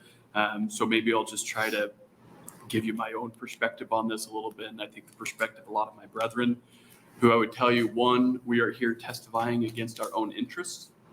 We are personal injury attorneys. We make more money when the injuries are more significant. By keeping a helmet law in place, it will reduce those injuries by all of the testimony that you've heard before me. So for what it's worth, here we are. We're here because the NATA, Nebraska Association of Trial Attorneys, has a long history of supporting measures in front of this legislature when they improve the safety on the roadway of the motorists as well, the motoring public as well as the motorists themselves. If there's a seatbelt law that's up, like when there was an attempt to make sure that school buses had seatbelts a few years ago, we were here testifying in favor of that. If there was a bill that was going to come up that was going to ask you guys to repeal the existing seatbelt law for private passenger cars, we would be here testifying against that, because these are common sense safety measures that should be in place in this state. I will tell you personally, I am an annual supporter of ABATE. I have an undying respect for motorcyclists. I've had the opportunity to represent too many motorcyclists, and I'm sure I will have the opportunity to represent more in the future. They have an amazing culture. I was never a motorcyclist myself. I've never been a motorcyclist. I've learned that while they have this amazing culture, you also have to take every one of them individually, because they are as a diverse group of people as anybody else you're going to find on the street. And it's been an absolute honor and pleasure to be able to represent them who in a time where they're going through nothing good in their life. So I have that part of me that has all this respect for them. I'm also a financial supporter year in, year out of the Nebraska Brain Injury Alliance, who I know has submitted written letters in opposition to this bill as well, for all of the reasons that a lot of the other testifiers have already stated here today. When it comes down to it, we're always going to go with the side of increased safety, increased protection for the people who are ultimately may find their way through our doors because of something that happened that had nothing to do with their own fault. I've heard a lot of testimony today about maybe we could, with this bill, we're going to have them take safety courses, and we're going to teach the right way to be a defensive driver and to avoid driving in blind spots. We're going to require you to wear a helmet, and that's going to be a safer measure. And I'm sitting here back in the back going, all of these make sense. It's not one or the other. This is not a dichotomy. We can do both. We can require you to wear helmets and also do everything we can to encourage you to become a better defensive driver. And it's still not going to matter in some situations, it's true. There's situations where a helmet will not save your life. But I've sat across from enough neurologists in my practice who've looked me in the eye and said, this helmet saved your client's life. And I trust them when they tell me that. So, speaking from personal experience, there are those occasions where it absolutely does. I like bad analogies, so I'll leave you with a couple. Well, first, before I get to that, let me say this. I've heard a lot of empirical evidence thrown your way today, a lot of facts. And then I've heard people have gone say, well, you can make facts say whatever you want. You can make the data say whatever you want. I don't believe that. I believe empirical data matters. I believe getting the right empirical data to rely upon is important. So when you're talking about per capita injuries on motorcycles versus gross injuries, I heard a statistic thrown out about pedestrians on sidewalks versus the gross number of those injuries versus the gross number of injuries of motorcyclists. Well, that's an apples to oranges comparison because there's a lot more pedestrians out on the road, out traveling in Nebraska than there are motorcyclists. And so the empirical data matters, and everything I've heard today would indicate it weighs strongly in favor of keeping this law in place. And the last thing I would just say, my bad analogy for the day is, I see on Sundays and Saturdays around here, everybody playing football, and they're all wearing helmets. And we've taken many, many steps to try to make the game safer by bettering the rules, making it safer out there for them. I've not heard anybody suggest we should take their helmets away, because at the end of the day, that is also an important measure. And if you want to play the game, you're going to wear the helmet. I think that somewhat applies in this situation. Thank you. Thank you. Thank you for your testimony. Any questions from the committee? Seeing none. Thank you. Any other opposition testimony? Is there anyone here to testify in the neutral capacity? If not, Senator Hansen, you are welcome to close.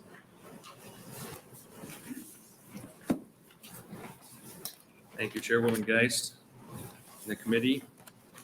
It's kind of what I prepared everybody for, how this hearing was going to go. You heard a lot of different statistics, and I appreciate the previous testifier, and that was a bad analogy. At least he admitted it.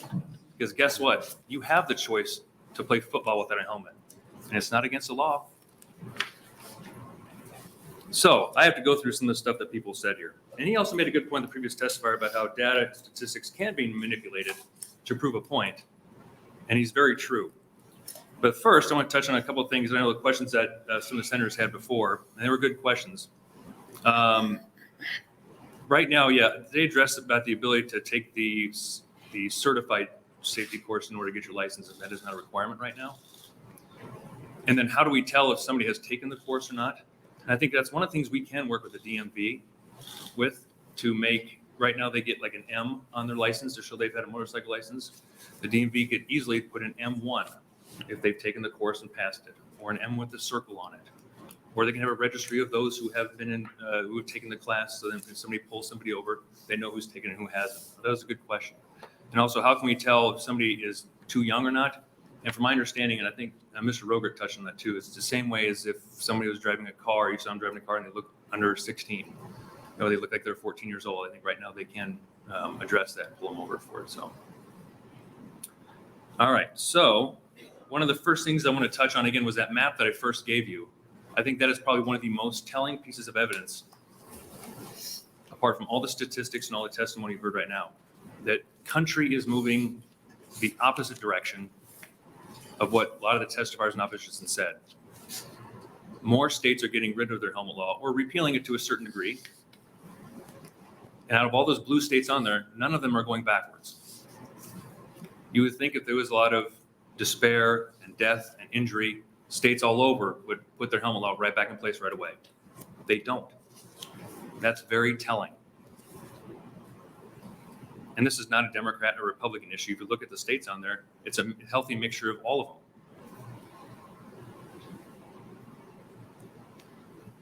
And if your argument is trying to keep people safe, which is a valid argument, and it comes from the heart, how many mandates should we put in place to keep people safe from all kinds of decisions that we make in our life? That's what makes us unique. The ability for somebody to wear a helmet or not wear a helmet does not affect any of your civil liberties.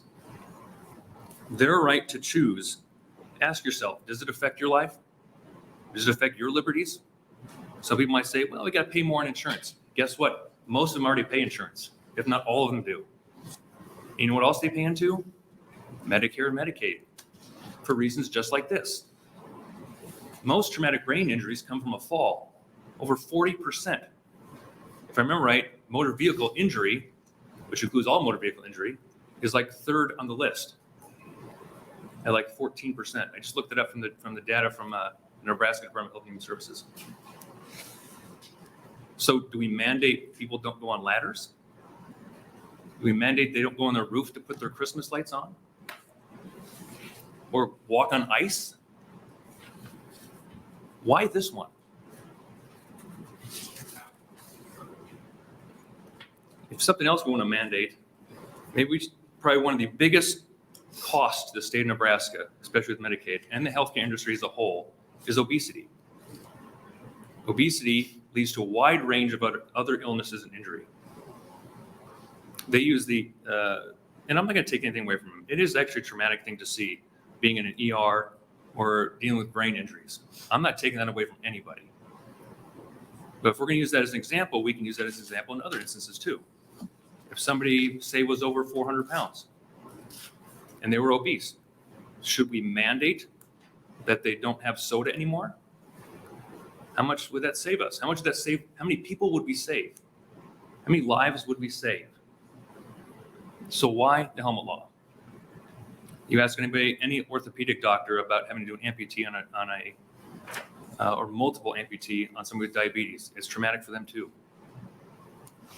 I think we should mandate the amount of beers that you can drink in a bar to 2. How many lives would we save? These are decisions people make on their own. We have mandates in place for people who drive and drink, which makes sense to me, because then you're affecting somebody else's liberties. You ask anybody who works in a transplant ward, how many liver transplants they have to do because of alcoholics. And this list goes on and on. Ask yourself, is it our job as a government to protect people from their own decisions, to do stuff to themselves? I don't think it is. Something Eric said from the Nebraska Safety Council kind of caught my ear a little bit. He was using some statistics about when Missouri got rid of their helmet law, they had it in 2020, and then when they got rid of their helmet law, how the rate of injuries went up, people with no helmets went up. Actually, when you look at the statistics, I had to look it up. In 2019, actually, we used 2020 as well. Motorcycle fatalities in 2019 was 118. Motorcycle fatalities in 2022 was 119. Almost exactly the same. They're not going to tell you that. Data can be manipulated. Now, the injuries with no helmets was 66 in 2022. In 2019, it was 10 because they repealed the helmet law, so more people were not wearing a helmet. But you would expect the total fatalities to go up. They didn't.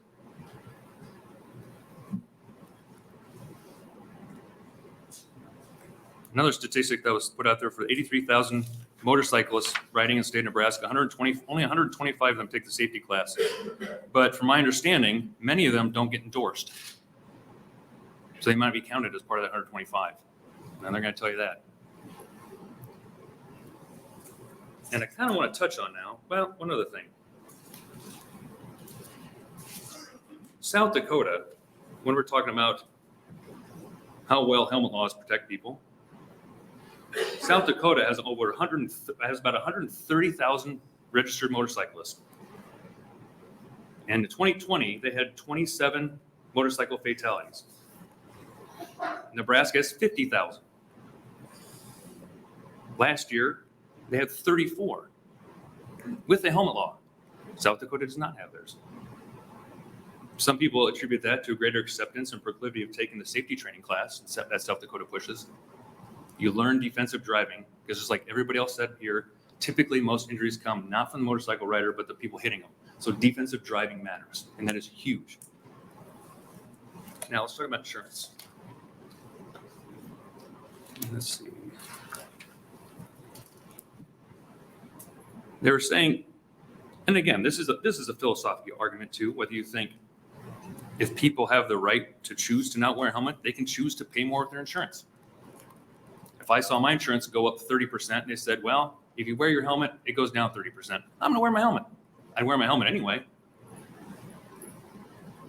But you can also argue that states with mandatory laws are not the same as those with non-mandatory laws.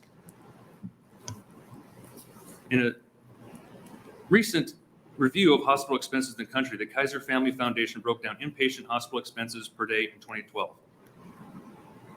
And this is inpatient hospital costs, so I know it's not as specific saying motorcycle injuries per se, but the average daily inpatient cost for states with a mandatory motorcycle helmet law was $2,047. Those without a mandatory law was $1,987. You'd expect if you got rid of your motorcycle law, you would see overall inpatient hospital costs going up significantly. They don't.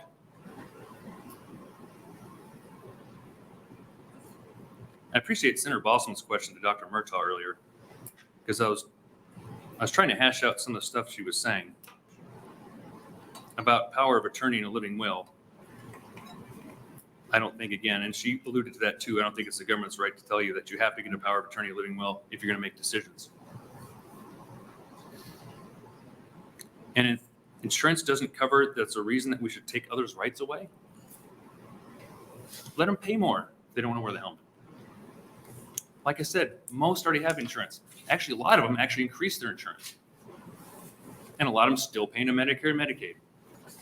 And we can't forget that actually Senator McDonald about 2 years ago passed, what is that, Brain Injury Trust Fund, I believe? We put $500,000 in a year, I think up to $1 million.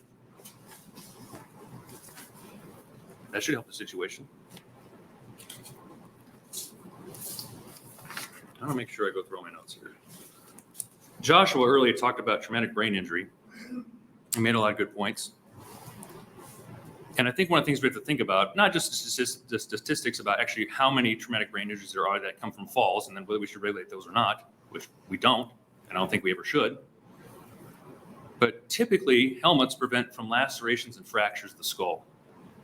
What they don't typically protect from are contusions or contra coup contusions. That's when your brain is in the skull and it kind of wobbles back and forth if you have a hit, like what a football player might get, or somebody in a boxing ring, or somebody who falls in the ice. And that then in turn can lead to subdermal hematoma, which is swelling in the brain, which can lead to a lot of traumatic brain injury, which is then they have to provide surgery and then open up the head and relieve that pressure. So the point of that is that helmets are not the end all be all and they save everybody. They don't. And one of the other testifiers, and it might have been not the last one, but the one before him, he mentioned it's the role of government to protect its citizens. I fundamentally disagree with that. And it depends on what aspect we're talking about. It's the government's right to protect citizens and their property rights. I don't think it's the right of the government in its entirety to protect people from dumb decisions. We all do it.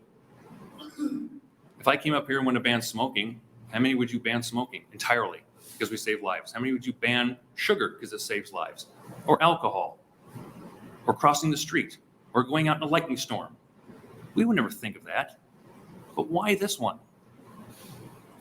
I just want people to ask themselves that.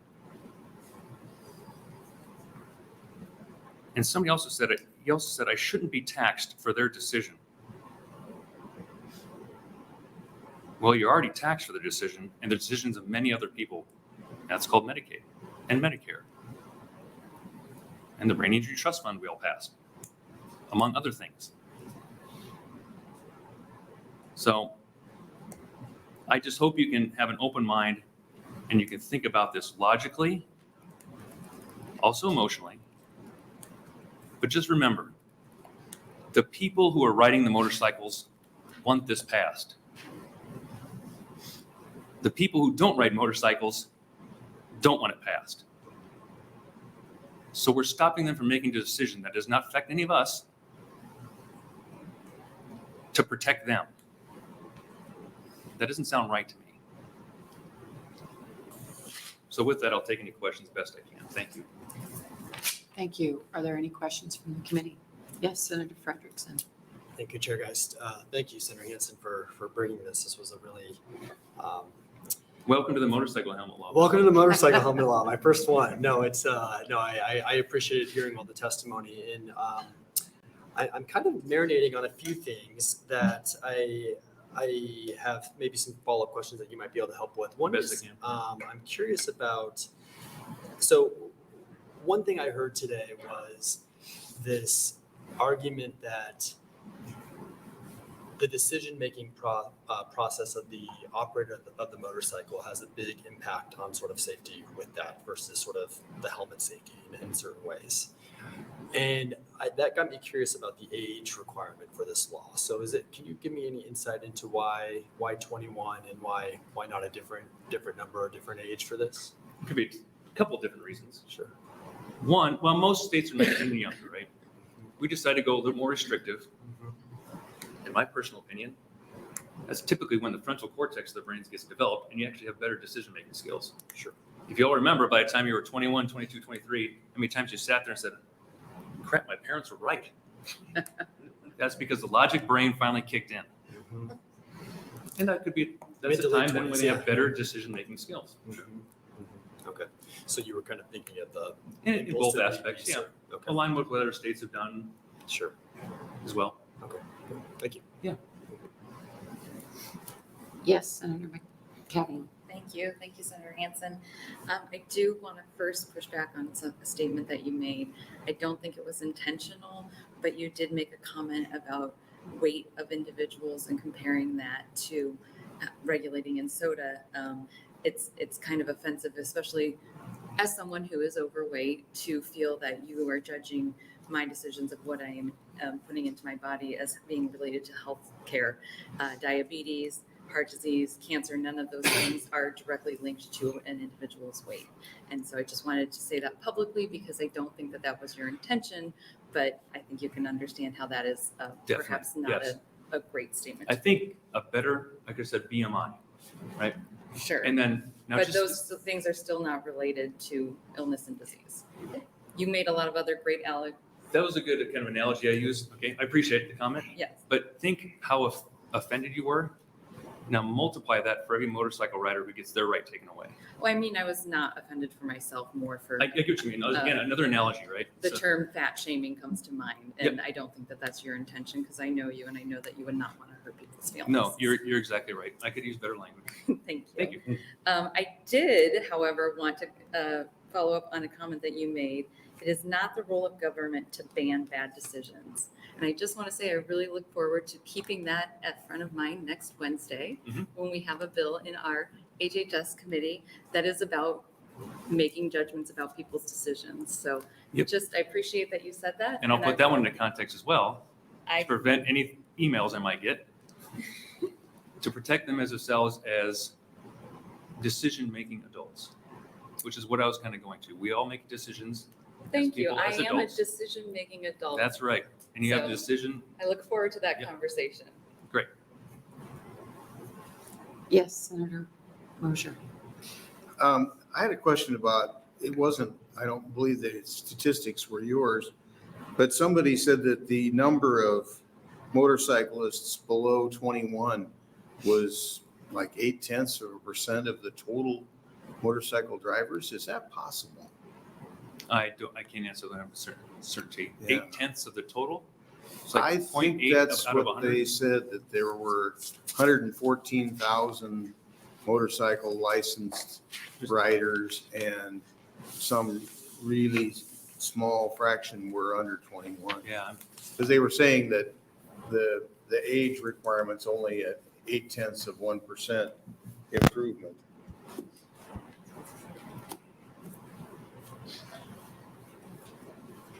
Yeah, 808 riders were 20 and under, and 101,000 were 21 and older. That was from the Department of Transportation. That just didn't sound right to me. I would think motorcyclists would be, there'd be a lot of, unless parents just don't let their kids ride motorcycles. Yeah. I don't know. I'm unfamiliar. I'm sure some of the fellows behind me might be able to answer that later after we're done, so. And I wasn't insulted by your analogy of people who eat too much. I thought it was a bad analogy, but. I'm just adding to the bad analogies in this whole thing. People choose to eat or not, but you don't choose whether somebody's going to do something stupid and cause your motorcycle to crash. I mean, or for that matter, the testifier that said that it was a problem that people don't have advanced directives what to do, when you really are sick.